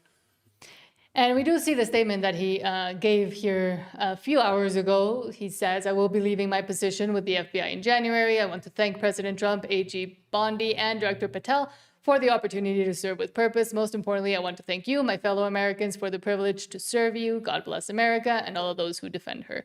And again, I do think his role with his show is going to be an important one too, because he was already within the administration. So what he has to say now as a political commentator will be a lot more interesting to everybody, I think. Well, and he wasn't one of the really bad seeds. He was headed in the wrong direction on some things, but I wasn't calling him out like I've been calling Kash Patel out. Kash Patel is the guy that we want to see leave. He's not doing his job. He's going on dating podcasts with his girlfriend, answering ridiculous questions that everybody at least believe is true that they're claiming isn't. That being said, there's also Pam Bondi, which is an absolute cancer in the administration, and Susie Wilds. Now, it is rumored Susie Wilds is going to go in January as well, but Dan Bongino wasn't necessarily somebody I wanted to see go from the administration. No, but I think for him, for his own credibility, he needed to. Exactly. I think he did it for himself as well. But now he is a useful asset within the space that he used to be in before, which is political commentary and letting the people know what's going on. Well, especially going into the midterms, because I think he's going to be able to identify America First candidates, because he was always an America First podcaster. And that's what we need right now. We need to make sure these rhinos don't put on skin suits and then get funding from TPUSA or some other organization and call themselves America First candidates and then try to take over the GOP as soon as Trump's gone. And also being able to cover the incompetence of the FBI itself, again, with the murders from Brown University, with the investigation into Charlie Kirk, which will head into trial next year. So it will be interesting to see him and what he has to say. But another funding and another, I think, really bad idea for Trump, and I hope he actually doesn't go with it, is this quote from the Golden Age Times, quote, Miriam Adelson tells President Trump she will give him another $250 million to run for a third term, states she and Alan Dershowitz discussed the legalities of it already. The crowd went wild and began chanting 4 more years. It's the bad idea. Yeah, this is the bad idea. Now, it's not the fact that I don't like Trump, because I absolutely love Trump and I stick by him more than most, I think. Yeah. I do try to steer him in the right direction, but the midterms are coming up, and I think it is important that hopefully they win the midterms, but they do put America First candidates in that will support Trump, because right now Trump has the House, yet nobody will vote to push anything through, and he has to kind of rule by executive order. That being said, if you don't know who Alan Dershowitz is, this is a lawyer that's defended Trump in the past. He's very legally minded, and there is quite a large group of lawyers behind the scenes that we're trying to figure out how they can get Trump to run for a third term. This isn't a good idea. I think a lot of the moderates would turn against Trump. Trump was already able to kind of pick his heir apparent, which in my opinion, he picked J.D. Vance. Now, if he doesn't like J.D. Vance anymore, that's his own fault, but I think JD is a good enough candidate, and we should go with JD. He does have some connections with the America First base. I do understand there's some questions around him, especially when it comes to his connections to big tech. That being said, I don't think this is going to work out well if Trump gets a third term or tries to run for a third term. I don't think he's going to have as much support as he thinks. And he's just going to give fodder to those that say, oh, he wants to be a dictator, he wants to be a king. Well, in the past, he said he wasn't going to run for a third term, but with $250 million in his pocket to run, I don't know. Not that much. Middleton, you want to come up here? Come up here, Miriam. Miriam gave my campaign indirectly and directly $250 million. She was number one. When somebody can give you $250 million, I think that we should give her the opportunity to say hello. And there's going to be a problem here. The fact that she is Jewish, a lot of the America First people, I think, might not like this. And the fact that he's getting such large donations from that would only cause more problems going into the next election. And Miriam, make it quick, because $250 million is not what it used to be. Okay? Hello, darling. Come in.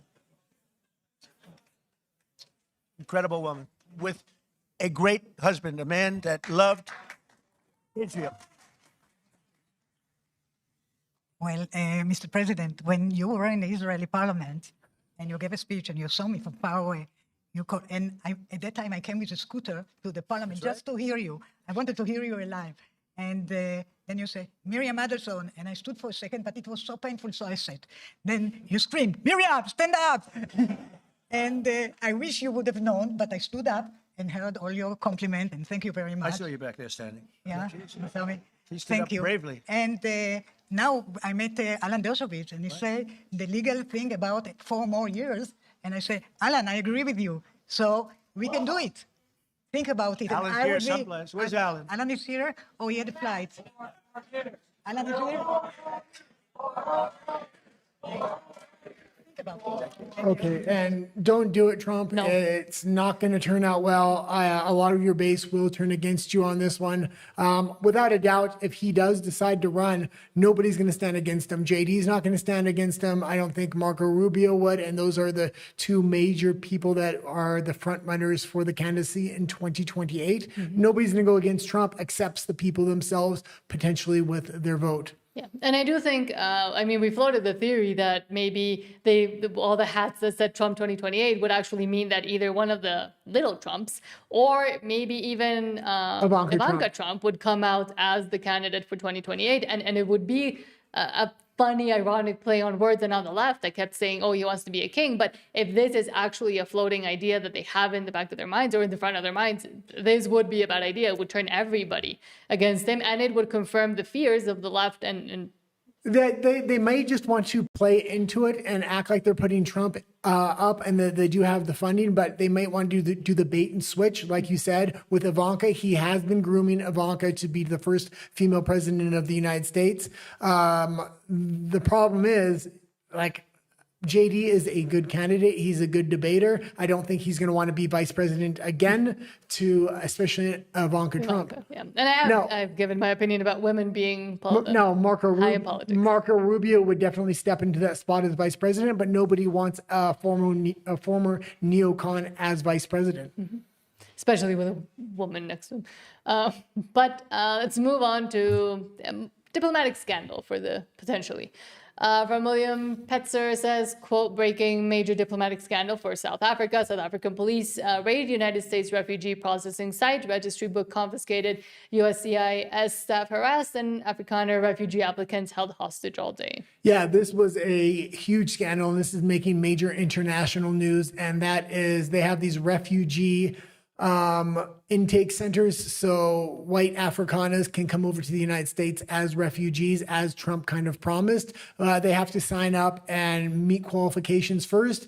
The South African government is actually raiding these intake centers and arresting people. So it's not a good look for the South African government. That being said, they don't have a good relationship with the Trump administration already. So I don't think they mind tarnishing their reputation even more. And however, this has not been fully confirmed. It came out from a report from a colonel, I believe, but it hasn't been fully announced everywhere or it's been all over the media. It was all over the media. I believe CNN said it was still not fully confirmed, but I'm just putting that out there. Yeah, and of course, that's what the mainstream media wants to say. There's all kinds of reports coming out from international media. I've seen this all over the place. So, okay. Continuing on, you spoke briefly about Susie Wiles and her interview in Vanity Fair. Trump has also come out and spoken about it, kind of trying to defend her. But from Joshua Hall, he says, quote, breaking, Susie Wiles trashes President Trump, top individuals within his administration, and MAGA. In a new interview with Radical Left Vanity Fair, she compared Trump to an alcoholic. Trump has said that this made him laugh because he actually doesn't drink, said that she urged him not to pardon the January 6 political prisoners, called J.D. Vance a lifelong conspiracy theorist, and said that his conversion to MAGA was political, attacked Project 2025 architect Russell Vought as a right-wing zealot, and said she tried to stop President Trump from imposing his tariffs. If it wasn't clear before, it couldn't be any clearer now. Susie Wiles is leading a rhino coup to try and take out MAGA and is undermining President Trump every step of the way. They're to sabotage the administration, plain and simple. Yeah, she's been putting in lobbyists to block RFK from putting through policies, been against Tulsi Gabbard and any America First candidates that surrounding Trump. She's trying to insulate from them. Her major ally within the administration is Marco Rubio, who is an outright former neocon, if not still a neocon. That being said, a lot of people are saying this series of interviews she gave, there was 11 interviews with Vanity Fair, was kind of her farewell, knowing she was on the way out and she's trying to get a book deal. If she does leave, this is going to be a big help for Trump in the midterms. This is going to indicate his administration is going back to America first. And the only real neocon they're going to have in there, or Rhino Republican, or the primary Rhino Republican, would be Marco Rubio, but he's really standing on his own at that point. Let me get into some of the main things that I found very notable from what Chris Whipple, who works with Vanity Fair, detailed from their conversations. One is that Wiles referred to President Trump as someone having a, quote, alcoholic personality. She also talked a lot about the vice president, J.D. Vance, someone who I should note, had this conversion that Whipple noted as well from never Trumper to a MAGA acolyte. Susie Wiles essentially said that change, that conversion has been, quote, sort of political. And she said the vice president has been a, quote, conspiracy theorist for a decade. She also talked about Russell Vought. He is the White House budget chief, but he's also, of course, one of the architects of that notorious Project 2025 conservative blueprint for the future of the Republican Party, something that Trump had previously, of course, disavowed. She argued that Vought is, quote, a right-wing absolute zealot. And then she also went to a number of different things. One, she talked about Pam Bondi, the attorney general, someone who was one of her closest friends, I should note, in this administration. She argued that Bondi, quote, completely whiffed the handling of the Epstein file. She also talked about how the president, who came in and offered a series of pardons to really roughly 1,000 people who were convicted for their crimes on January 6th, she essentially admitted that she had urged the president not to pardon those who had committed violent crimes on January 6th and on the Capitol attack. She also talked about how she disagreed with him sometimes when it came to tariffs, saying that she had urged him to delay some of the tariffs that he ultimately announced. And it goes on. Okay, and if he can get rid of Pam Bondi and Susie Wiles, the administration is going to be in a very good place, especially leading up to the midterms. We're still almost a year out, a little less than that, but this will indicate they're definitely going back to their base. And a lot of the policies he's been releasing lately is indicating he's trying to go back to the base and a lot of the promises he made in 2016.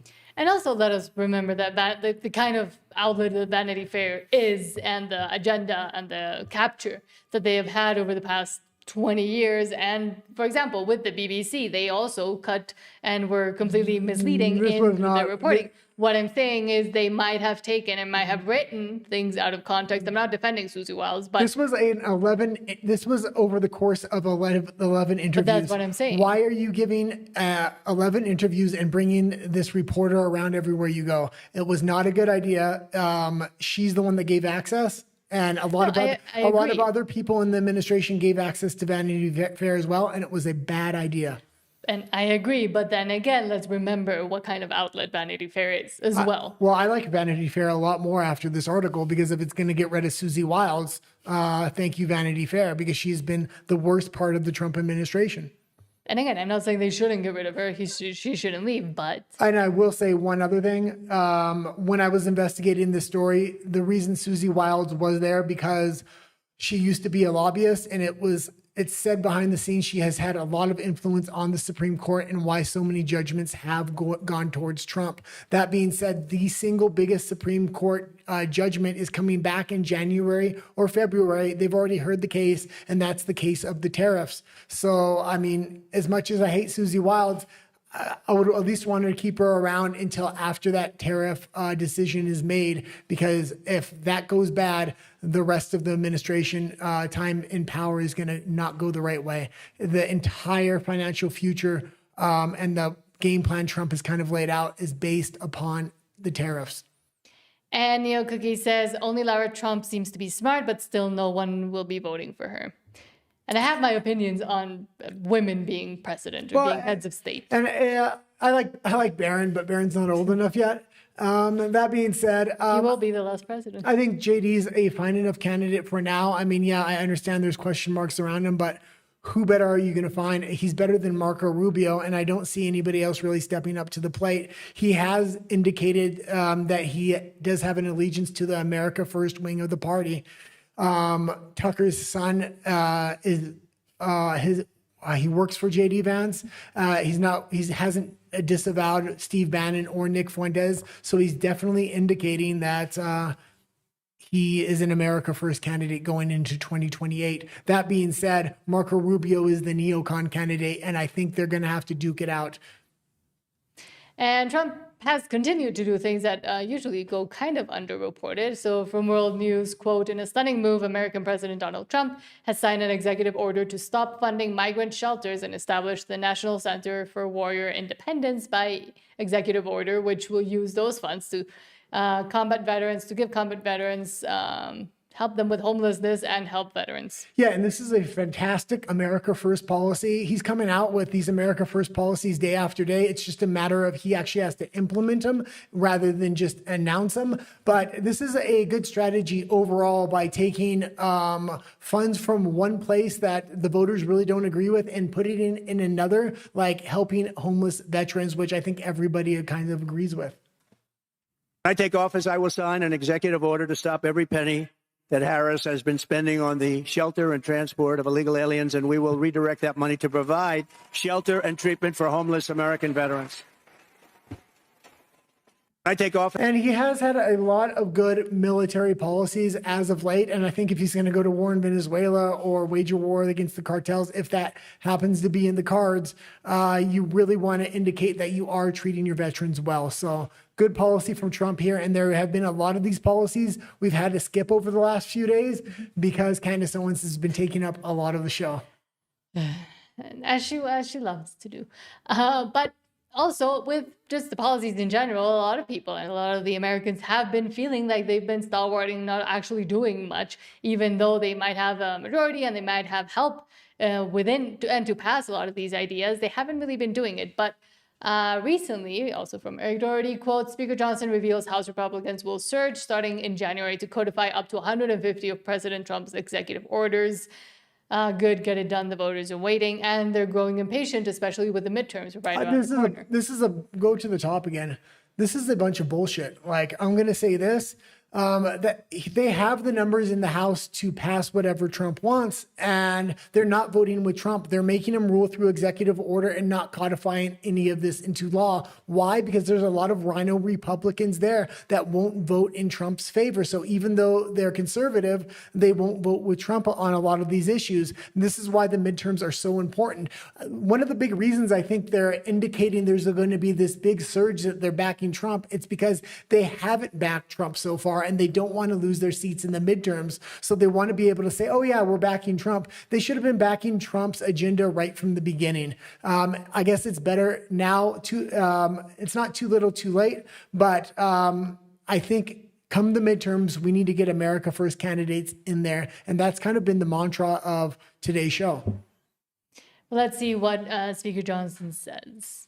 Very aggressive legislative agenda coming right out of the gates in January. We're going to continue to work, for example, on healthcare to continue to bring costs down for the American people, to bring down the cost of living overall. You're going to see an aggressive affordability agenda, and we're going to see continued codification of the president's executive orders. He's up to about 200 of those. Probably about 150 of them are codifiable by Congress, and we're working steadily through that list. You're going to see us delivering for the American people while the effect of that giant piece of legislation that we did on July 4th, got signed on July 4th, comes into implementation. So much more yet to do. And the president and I talk about that almost every day, and he's excited about it, and I am. Very okay. And they should have codified a lot of this already into law. The fact that a lot of these rhino Republicans continuously don't toe the line or vote with Trump is making him rule through executive order, which isn't a good look, especially going into the midterms. Okay, let's continue on here. And we are still waiting for that President Trump address. I think it's going to be an hour address, so even when it starts, we won't know until tomorrow, most likely. But if anything big comes out, I keep checking. From Baron Trump, again, this is not Baron Trump, it's a parody account.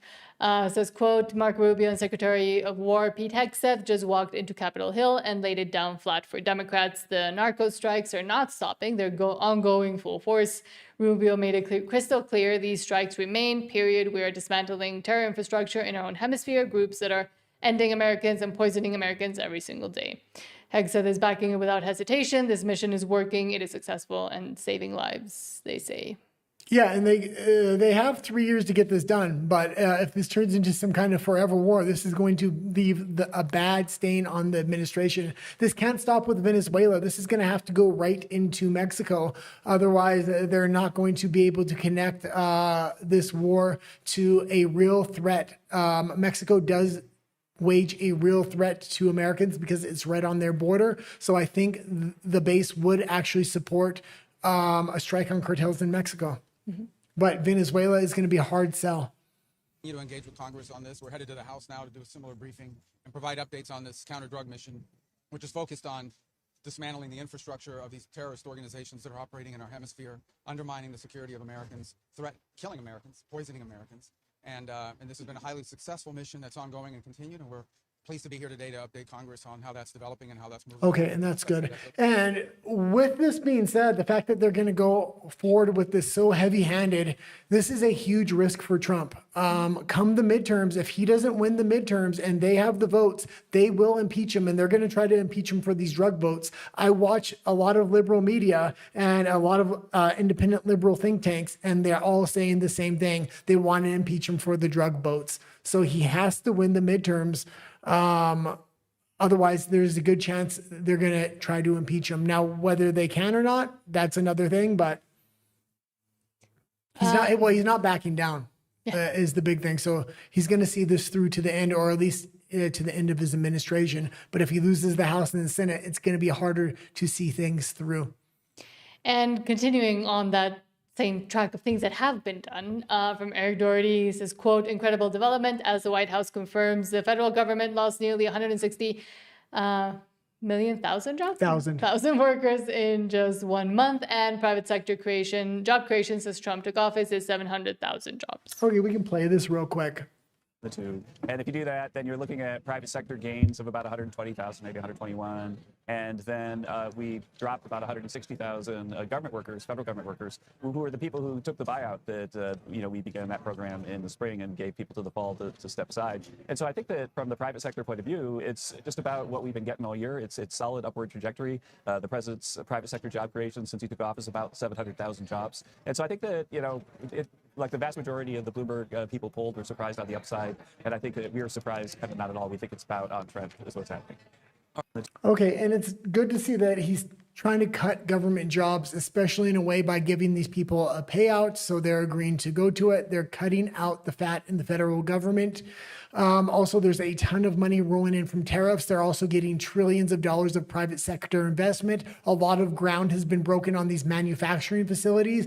He's done all the right things on that front. He just needs to realign himself with the base, get a couple of the people out of his administration, like Pam Bondi, like Susie Wilds, and potentially Akash Patel. And going into the midterms, he's going to be, he will have done as much as he can do at that point. You can only ask him for so much. He seems to be making the right moves at this point.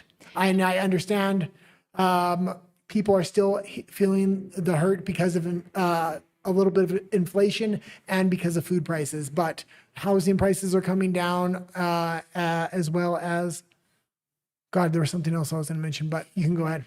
Well, and we also have been talking all today about the incompetence of the FBI, what's going on there, and the capture of the FBI from past administrations, but also ongoing right now. And we also see it in the statistics from Pamzi now, quote, no wonder mainstream media didn't report this. Dems didn't like it because it hinders their gun grab. And again, with the Brown University shooting and assassinations, we have seen that what the line of at least the Brown University precedent has been is, oh, it's the individual and it is the gun. The gun is the problem, and gun violence is the problem that we're seeing now in Brown University. So they have already started with that line. More armed civilians, the shootings stopped. Yeah, and when I seen this, I actually went to verify the statistics, and they were real, and I was very surprised that they're not talked about more. I know in Canada they have more guns per capita per citizen than the United States. And most crimes are not committed by legal gun owners. You want good legal gun ownership and like gun testing in order to get that gun ownership. You want to have concealed carry because things like this do happen. This is freaking huge. Armed citizens stopped 48% of all criminal shooters last year. And the FBI was just caught massively lying about those numbers in their public reports. They recorded, get this, none of them. 0%.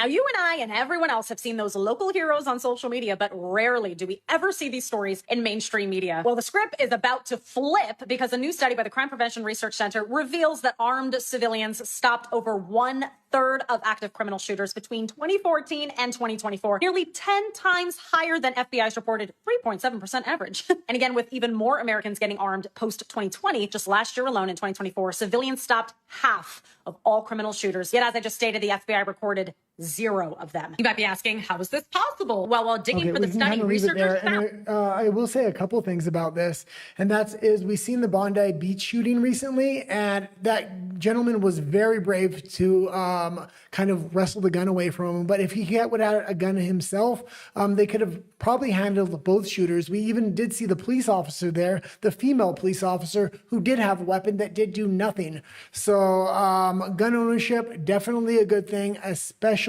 if you have responsible gun owners. It makes things safer. If you take guns away from your civilian population that are law-abiding, the only people left with guns are the government and criminals. And we've also seen the incredibly slow response from police departments, both in the Bondi Beach example in Australia, but also at the Brown University shooting that happened also over the weekend, where it took them about 17 or more minutes to even get there after the 911 call was placed.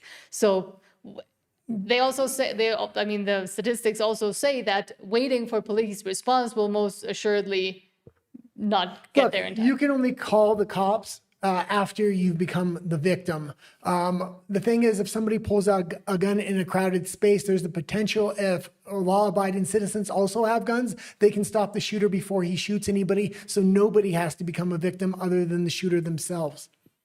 So, okay. And just rounding off with U.S. news before we jump into the Canada news. Eventually, we will have cards that say what section we're on.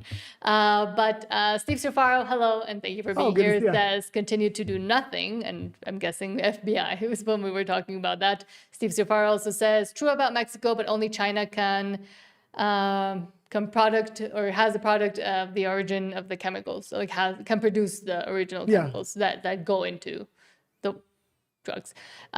Steve Sofaro also says, when I was working in a DHS working group under Obama, the amount of redundancy was incredible. The first responder group would pay all travel expenses for 120 first responders every year. And in Canada, that problem is even worse. 1 in 4 people work for the government in Canada. And in the US, it was also not a small number either. Yeah, it's 25%. 1 in 4 people in Canada work for the government.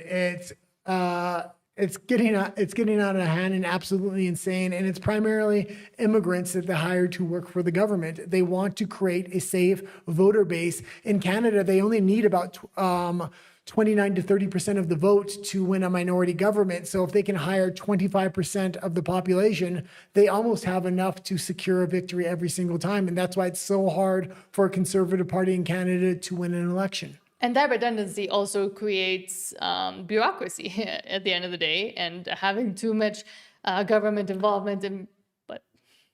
Oh no, I was going to mention something before you went. Bureaucracy, which again also creates redundancy, and it's a vicious circle. Yeah, I just wanted to mention before I forget it, there was a good debate between Destiny, a left-wing commentator, and Dinesh D'Souza, I was watching it earlier. I haven't finished it, but it was actually a really good debate. I do recommend it. I watch a lot of debates. So when I do see a good one, which is rare, I always mention it. There was also another debate with Andrew Wilson and a transhumanist who was a politician in Silicon Valley. That was an amazing debate because you rarely see a transhumanist, especially debating a Christian nationalist. It was phenomenal. But let's jump into Canada and how they continue to shoot themselves in the foot, especially regarding trade and the tariffs. From Mark Nixon, quote, Kate Harrison nails it. Carney ran uncertainty in trade. Now his own official says, who Did you cares? skip the last article for the... No, that oh, was you it. didn't. Okay. Sorry. But let's see, CBC maybe telling or allowing the truth to be out for a few seconds. Workers in steel, aluminum, auto, they would qualify for EI. It's just whether it's enough, right? You know, and that's the big question there. But, you know, Kate, when you look at this, you know, first Ambassador Hillman, now Minister LeBlanc, that's after Canada Day, right? Like this is the outcome at every stage Canada wanted to avoid because they wanted resolution on the sectoral tariffs prior to that whole thing because you don't know where your economy is going to be no matter what's happening in the US. That's certainly what they claimed to want to avoid. And it is what the Prime Minister ran the election on, was that there would be certainty in the trade relationship moving forward. And now to hear, you know, his top officials say, well, it's going to be many months away and potentially half a year away. Like we are very, very much departed and divorced from the narrative that he ran on. And so while we might not consider that, you know, to be novel or unexpected, I think it would rightly take a lot of Canadians by surprise that the Prime Minister, who said that he was going to strike out and achieve a new economic and security deal, is content to let that slip. Let's also keep in mind what will happen next year, which is U.S. primaries. So if we are waiting for this renegotiation, that is very unlikely to be ratified on the U.S. side because they are going to be in their own election cycle. That adds to the instability and the uncertainty that Rob is talking about in terms of investment here. So I think we're talking about the economic risk. There's of course a political risk as well to the Prime Minister in terms of what he said he would do during the election campaign and the reality that we now have. And lastly, I just have to say this idea that Donald Trump is going to, you know, find religion and treat Canada with some goodwill and Kuzma is foolhardy.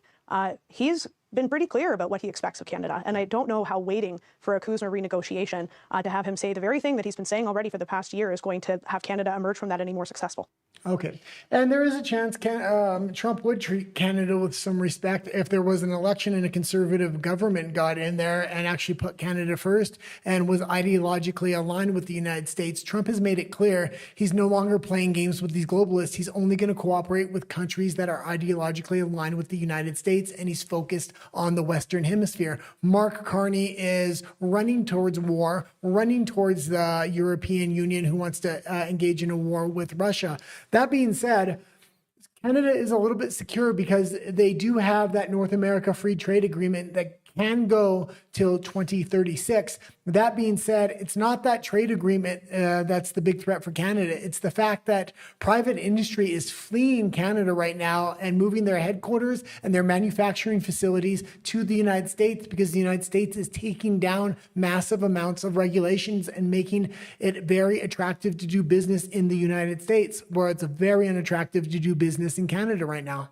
Canada needs to wake up, and there's a reason we moved from Canada to Mexico, and it's because I don't trust the Canadian voters to ever vote in their own interest. They're going to keep voting in these ideologically captured governments like Mark Carney.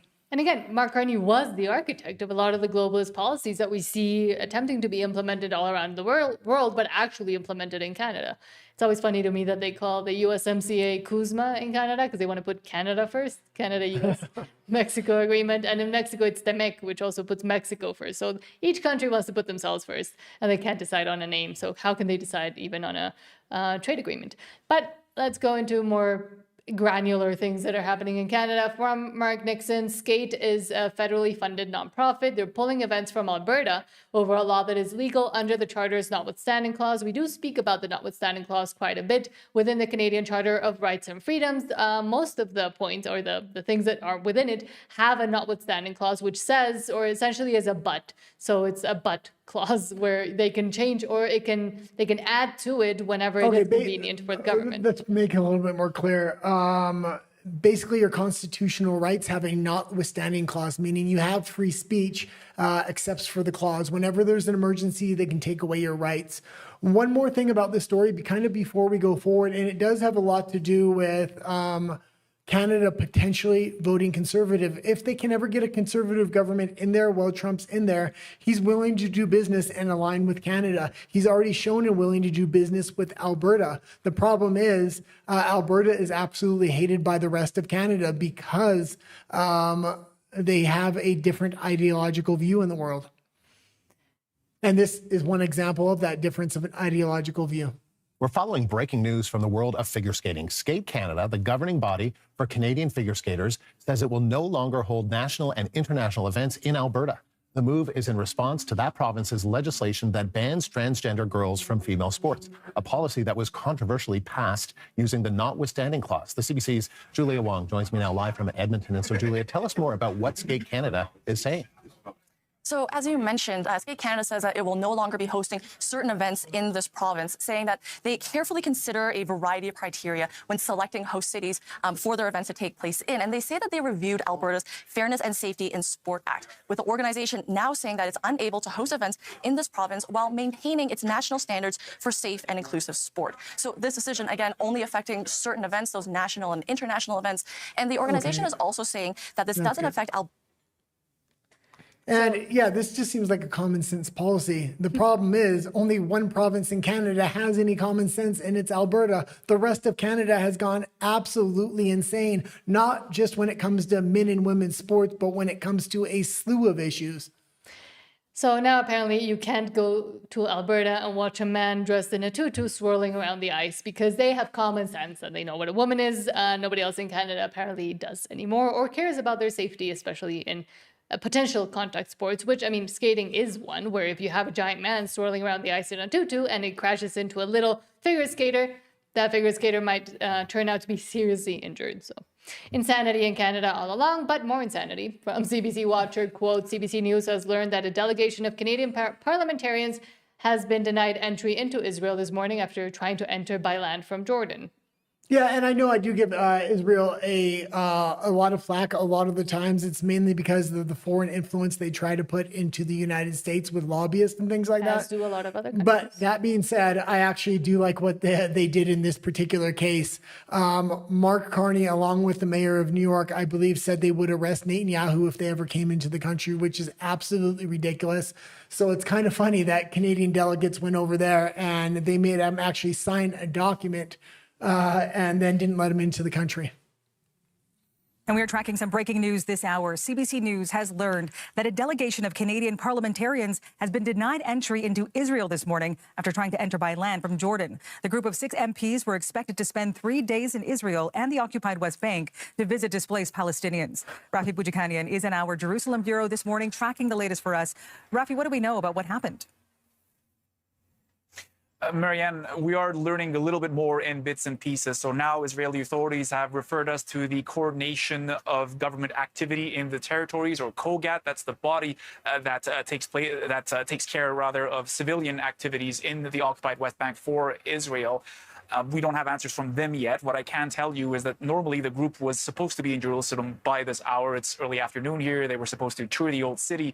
Tomorrow, Wednesday, they were supposed to go to the occupied West Bank where they were to meet with displaced Palestinians. On Thursday, they were supposed to meet with officials in Ramallah from the Palestinian Authority, the body that in part administers the West Bank, and talk to them about institution building, about democracy, and so on. Well, all of that is out the window now. What the group has told us is that they were stopped at the crossing from Jordan into Israel, and they were made to sign these forms that allegedly would have had them acknowledge that they pose a threat to public safety if they get in. Now, this is what I have from the National Council of Canadian Muslims. Their spokesperson is on this delegation, on the non-MP part of the delegation. I have not seen the form for myself, but I was told they all refused to sign these forms. That's pretty good. What was the next story that we had? CO2. Okay, let's go into this. And I think this was a little bit of a funny story, at least in my opinion. From the real Mr. Bench, quote, we were told CO2 was the biggest issue for climate change. Now it's methane, and they go back and forth. But Environment Minister Julie Dabrusin talks about the latest Liberal policy. Yeah, they're always going to change the goalpost, and they still have all this carbon capture economy ready to go in Canada, but I'm sure they have a secondary economy, which is going to involve methane and taxing private industry, public industry, and private individuals. I want to tax when you fart, maybe. Well, yeah, they're already putting taxes Sorry when for the cows word. fart. Yeah. I'm proud to announce the final enhanced oil and gas methane regulations and landfill methane regulations. These two measures will drive down emissions from two of the largest sources of methane in Canada. This announcement is about building the strong economy of the future, one it is cleaner, more competitive, and more resilient. Methane is one of the most potent, dangerous drivers of climate change, but it's also one of the fastest and most cost-effective opportunities to cut emissions while creating jobs and growing our economy. I'm proud to announce. And this is just absolute bullshit. I used to work in the oil and gas industry. And when you travel up north in Canada, there is so much methane just naturally coming out of the ground, not because of oil wells. Large swaths of Canada just smell like rotten eggs. It's because the methane is just coming out of the ground naturally. And that's how they know where to drill. They just go around Canada looking for that smell. So it's the same thing with forest fires. They do know forest management, and then the forest just burns uncontrollably, and they want to say, well, why do we have all the CO2? Mm-hmm. It's because they don't manage their forests. Okay, let's go into the last story in Canada before we move to Australia. And you don't want to have Trump? What? Peas on? Oh, no, that's fine. We'll look at it later. Okay. We'll report anything that's majorly breaking. But from Table Salt says, Canada being audited for financial crimes. The Financial Action Task Force, an international crime watchdog, interviewed 13 government agencies and some banks over 3 weeks in November, giving Canada's link to TD's $3 billion fine and to Ryan Wedding's a substance ring. Global financial crime auditors visit Canada after record bank fine. And there's massive amounts of dirty money that move through Canadian banks. Canada has such a good reputation, but their banking industry is actually known for a lot of crime syndicates funneling money through there. Canadian banks typically launder money. A lot of people will put their money in Canadian banks and launder it through a casino first and then buy Canadian property. That's why Canadian property is 80% higher than it should be. Mm-hmm. It's because people buy property not for an investment wanting to make money. They just want to hide their money from either the Chinese government or other governments around the world. They need it in a hard asset, and Canadian property is typically that asset. And I'll just read the comments for the Canada section. Neo Cookie says, those CBC hosts look so AI generated. I would say all Canadians basically look AI generated because they've already been captured. Their minds are not there. They're all just sheep. So they all look like sheep. They hold the propaganda line far more than the U.S. Even left-wing outlets in the U.S. aren't even half as bad as they are in Canada. Canada is next level. I would say the only country that might be able to compete with them would be the U.K. Mm-hmm. But even the UK has some right-wing media. Yeah. Canada doesn't. Some. Steve Safaro says Trump is on, almost on. So we were going to play it, but he tends to talk for an hour. The major announcement I'm waiting for is he going to declare outright war on Venezuela tonight? That's kind of what has been expected and leaked from that speech. The question is that the direction they're going? Mm-hmm. And I will continue to try to refresh and figure it out. But we'll talk about it tomorrow after I'll watch the whole thing after we get off air. Sure. And now we're moving on to Australia, which again is still suffering the aftershock and afterwaves of the Bondi Beach terrorist attack. And now the true agenda comes out, as it did during the Boston University press conferences lately. Vigilant Fox says, quote, Australian officials reveal their true agenda after Bondi Beach terror attack. I'm determined to bring in the toughest gun laws in Australia. Because that is the answer the whole time. You don't need to play the clip. I kind of want to move through some of the stories. I just want to say, they have an agenda here, and the agenda is to get guns out of the hands and bring even stricter gun laws into Australia. And we just seen with our other story we did in the United States, regular citizens that are law-abiding citizens that have guns actually stop 50% of the mass shootings. And it is a great excuse anytime something like this happens to point it at, oh, it's the guns, not the individuals holding the guns, but the guns. And again, they continue from concerned citizens. Well, quote, it's always going to be the guns when only the criminals have the guns in a country because you outlawed guns from regular citizens. Quote, yes, we do need more gun control. It's incredibly important to fight anti-Semitism. I think a more important thing to fight anti-Semitism is to get rid of the illegal migrants and the legal ones that are in Australia and who propose and want to impose a jihad. Yeah, the problem I have with anti-Semitism is making these protected classes, whether it's Jews, whether it's Muslims. Supposedly Christianity is a protected class, but no government respects that. That being said, protected class status needs to be taken down from all groups, and we need to have equal law across the board. Okay, and we can go into our last article in Australia today, and then we'll move over to Europe. Yes. So from Plato, I guess, quote, Australians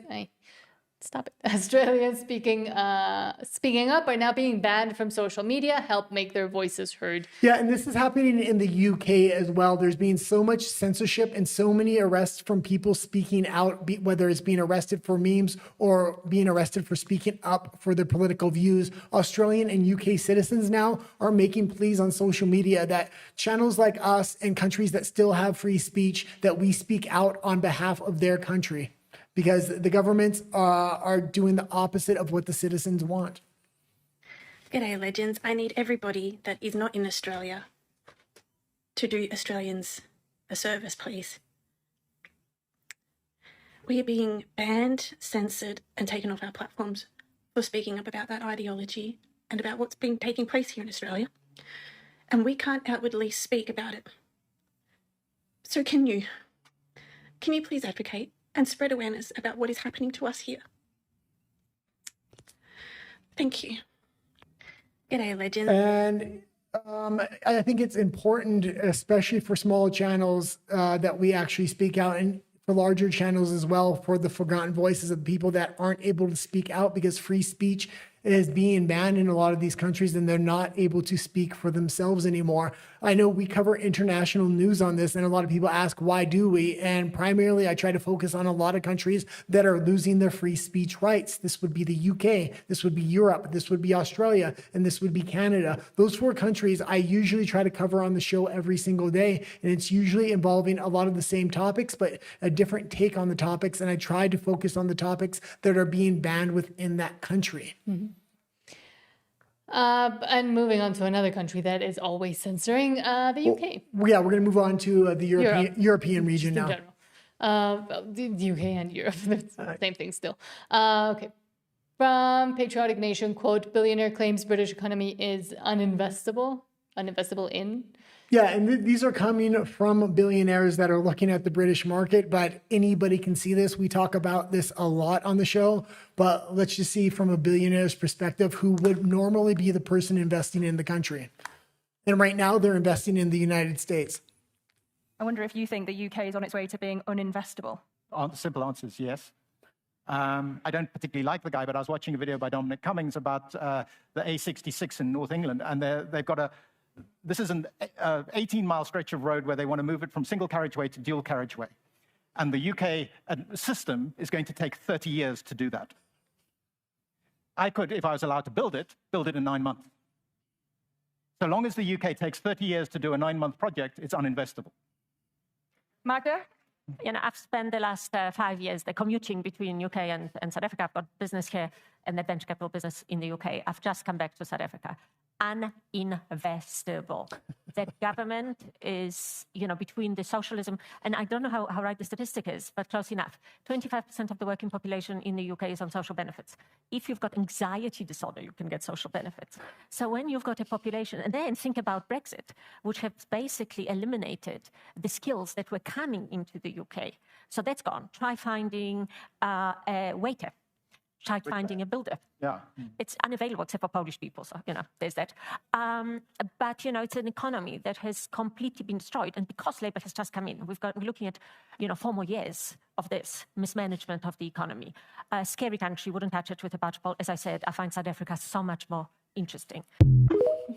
Yeah, and if the United States didn't get Donald Trump and they would have got Kamala Harris, they would have been headed in the exact same direction. Mm-hmm.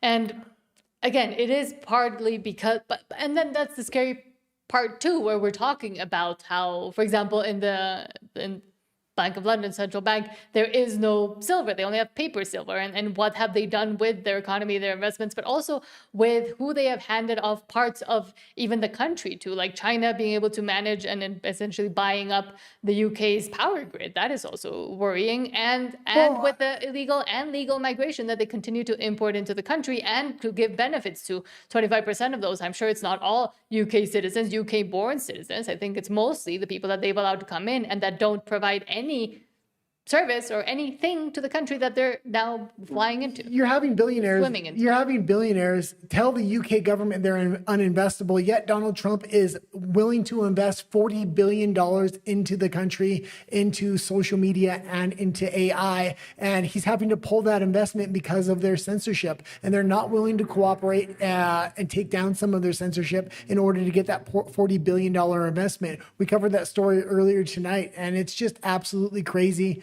That the Labour government, and even the government before them, is heading in a completely socialist direction, much like Canada, much like Europe, much like a lot of these other Western countries other than the United States.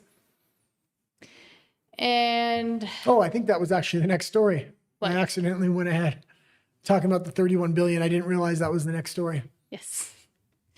From Bernie, quote, Trump suspends 31 billion tech deal with the UK and blames slow progress by the UK. I think our ideological and overly powerful civil service is actively working against us, and that's just opinion.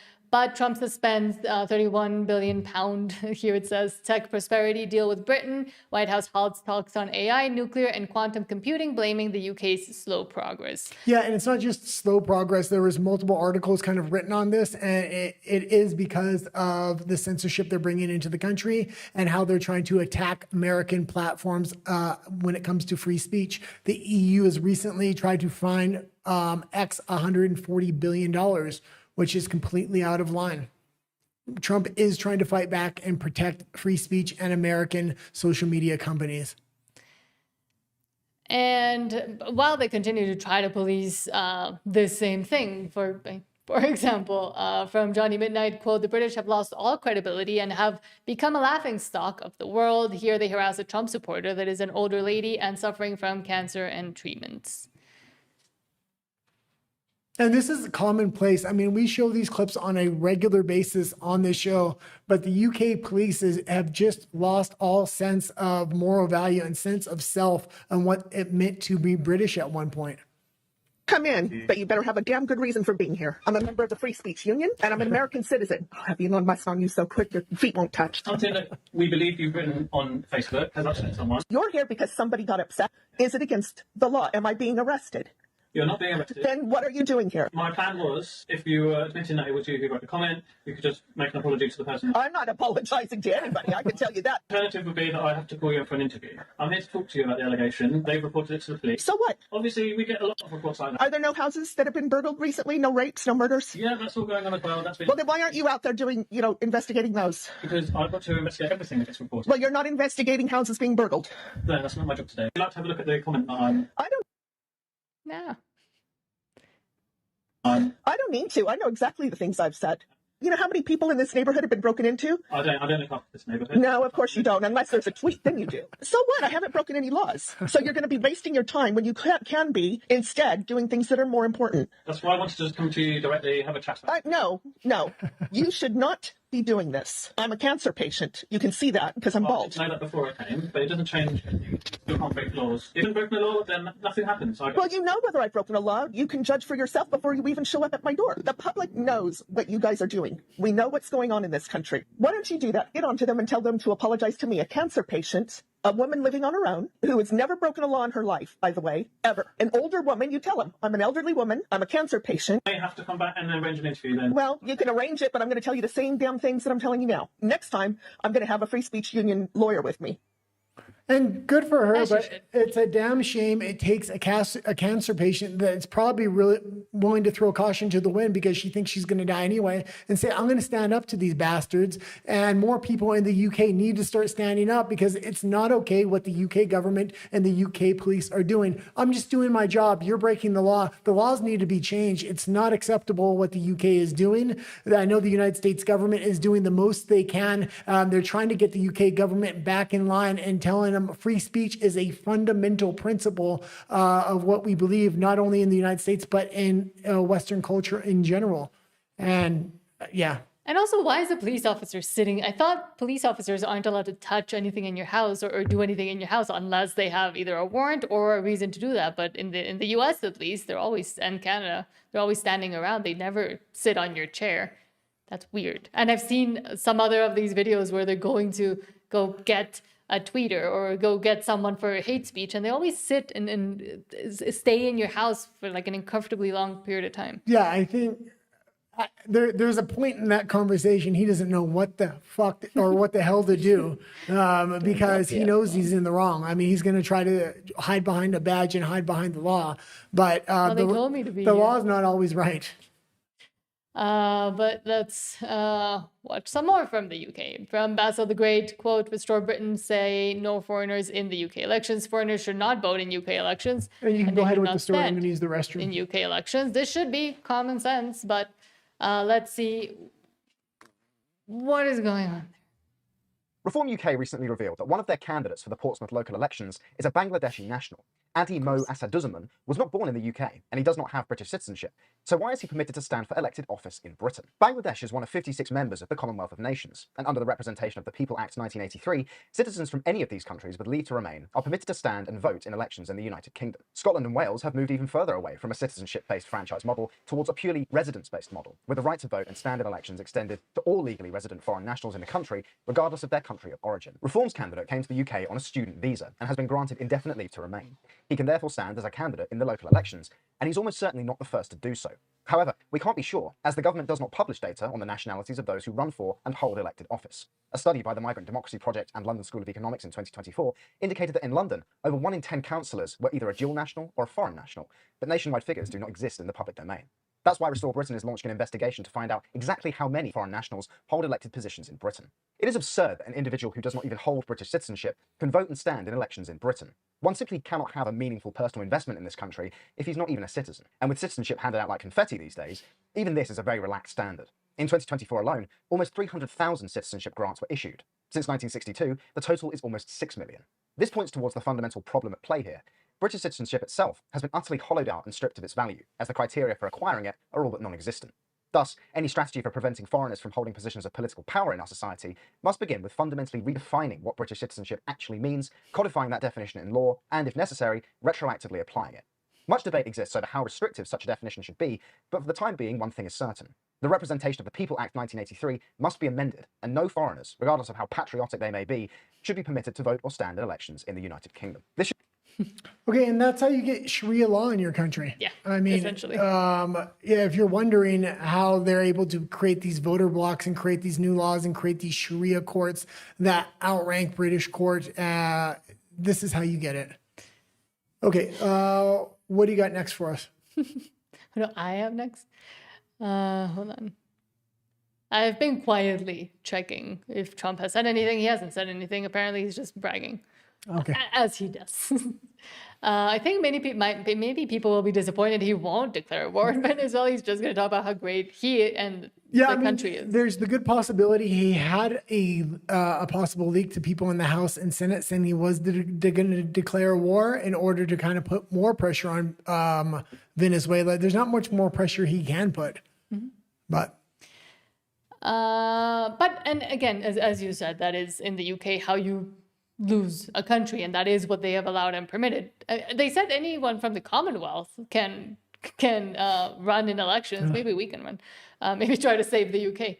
Again, Canada is part of the Commonwealth. But from Spain, we see from base Hungary, quote, Spanish Jorge Buchade, I guess, announces the biggest deportation plan ever in Europe. Massive illegal and uncontrolled immigration is a crime and a threat to the survival of Europe. Yeah, and if you live in Europe and you live in Spain, don't think anything's changing, because it's not. They're going to deport illegal immigration where they broaden the scope of what legal immigrants are. And once they accept even more legal immigrants, it's harder to get rid of a legal immigrant than an illegal immigrant. A lot of the times they're just going to take these legal immigrants, reclassify them as legal immigrants, and send them off to a different EU country in return for legal immigrants from that country to come into theirs. It's a big scam.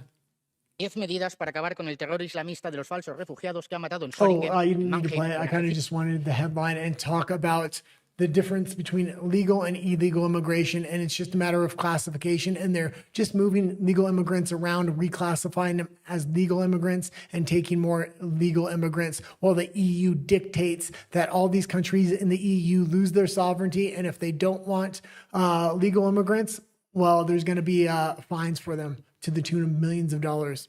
And there are some political factions in Spain that are kind of based and okay, but Spain in general, with immigration as well, but in general, is just a woke captured hellhole as well. And a lot of people don't know that about Spain. Yeah, kind of gets forgotten in the whole Europe talk, but it's insane. Hungary is one of the few countries that bit the bullet and is willing to pay the fines rather than take the migrants. But things are slowly changing in the EU, and that's why they want a war. If they can get a war, they can make dictates come down from high, and even the countries that are trying to resist, like Hungary, won't be able to resist at that point. I know Donald Trump is trying to get Hungary, Poland, Italy, and what was the third country?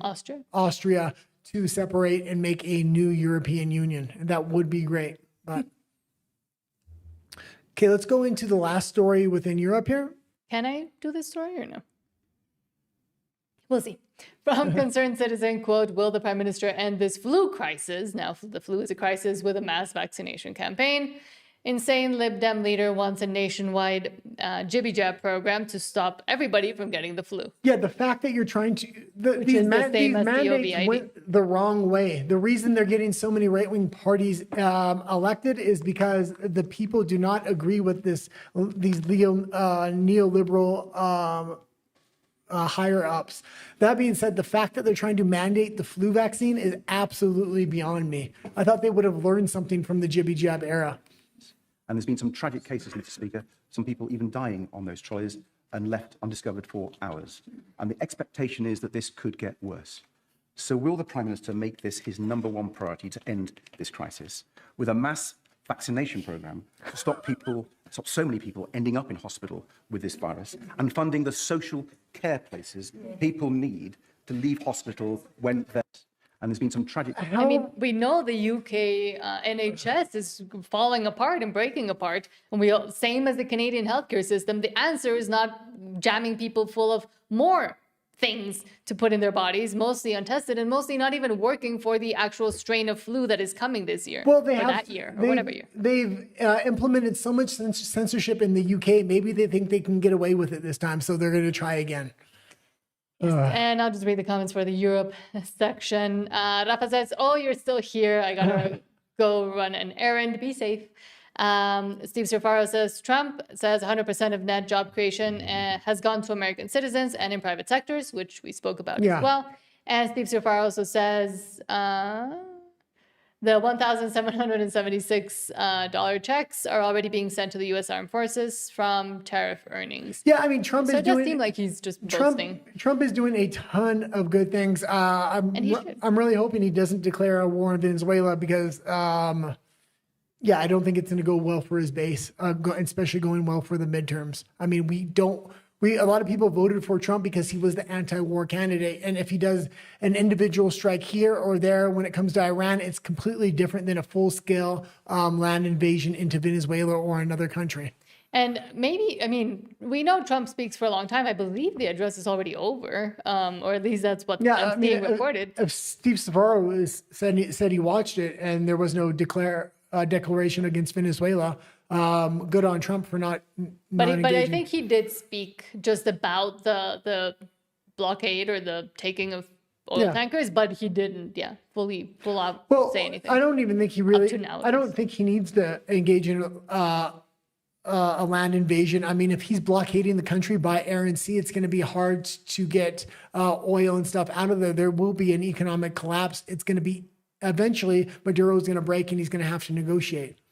So I think with this address, it was more kind of like the Queen's address. Now will be the King's address in the UK, where they just kind of talk at the end of the year about what's going on.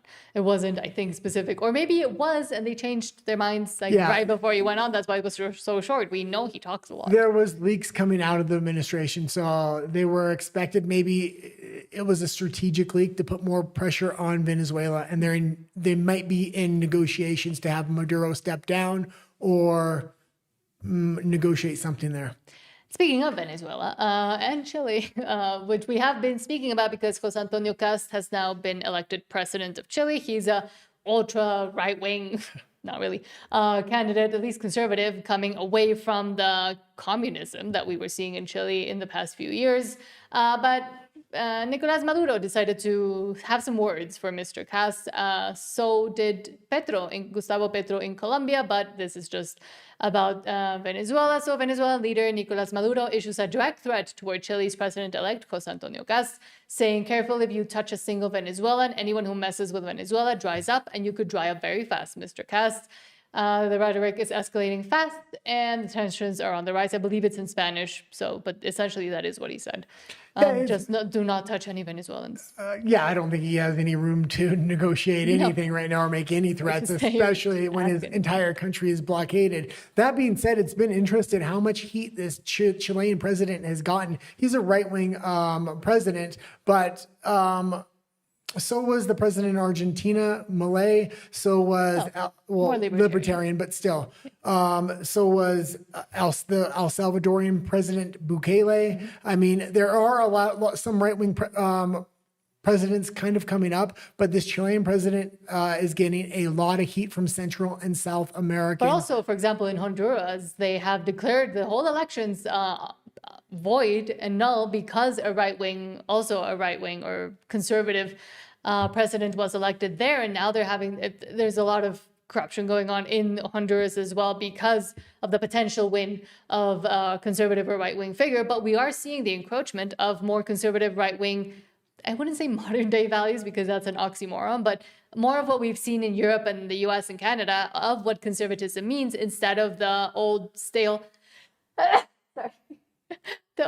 somebody wants me to shut up, the old and stale versions of conservatism that we had been seeing and we continue to see here in Mexico. But it is encouraging to see figures like Cast and Bukele and others win because Latin America has been mired in essentially socialism, communism, and left-wing extremism for the past, I would say, 50 years or more. Yeah, Brazil and Mexico really have the biggest influence within Central and South America. And I think come the next Mexican election, there is no conservative presence here in Mexico. I mean, it's virtually non-existent. There's tiny parties, but nothing of any substance. That being said, I think the United States, with their new strategy focused on the Western Hemisphere, they may invest a lot of money into a candidate or a conservative party here. I wouldn't be surprised come the last couple of years leading up to the election if something does rise, especially with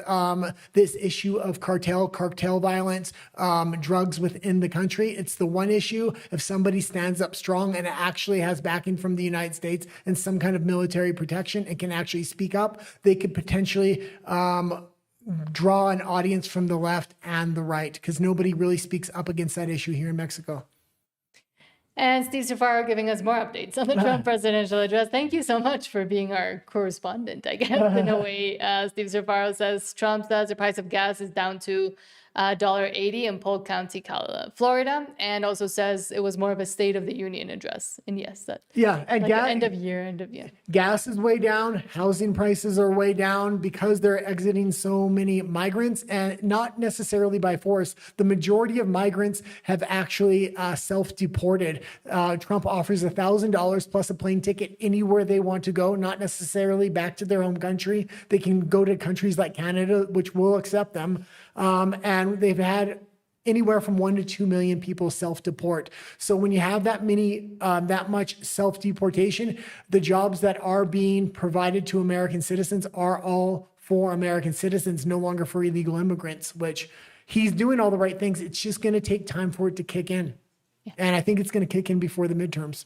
But I do think he sometimes tends to not want to admit, like other presidents, that the economy is not doing as well right now as it could be. But instead of explaining what the plan actually is and why the Supreme Court shouldn't, halt the whole tariff plan, he just goes on and says everything's great. And I think people are starting to get sick and tired of hearing everything is great when they feel like it's not. There is other messaging coming out of the administration. So I think Trump holds the line because he is the leader, but J.D. Vance has been coming out and says he does understand that inflation is high and food prices are high. Those are the two aspects of the American economy that could potentially hurt them. Food prices, it's something people see on a daily basis. So it's very relatable, especially to the lower classes.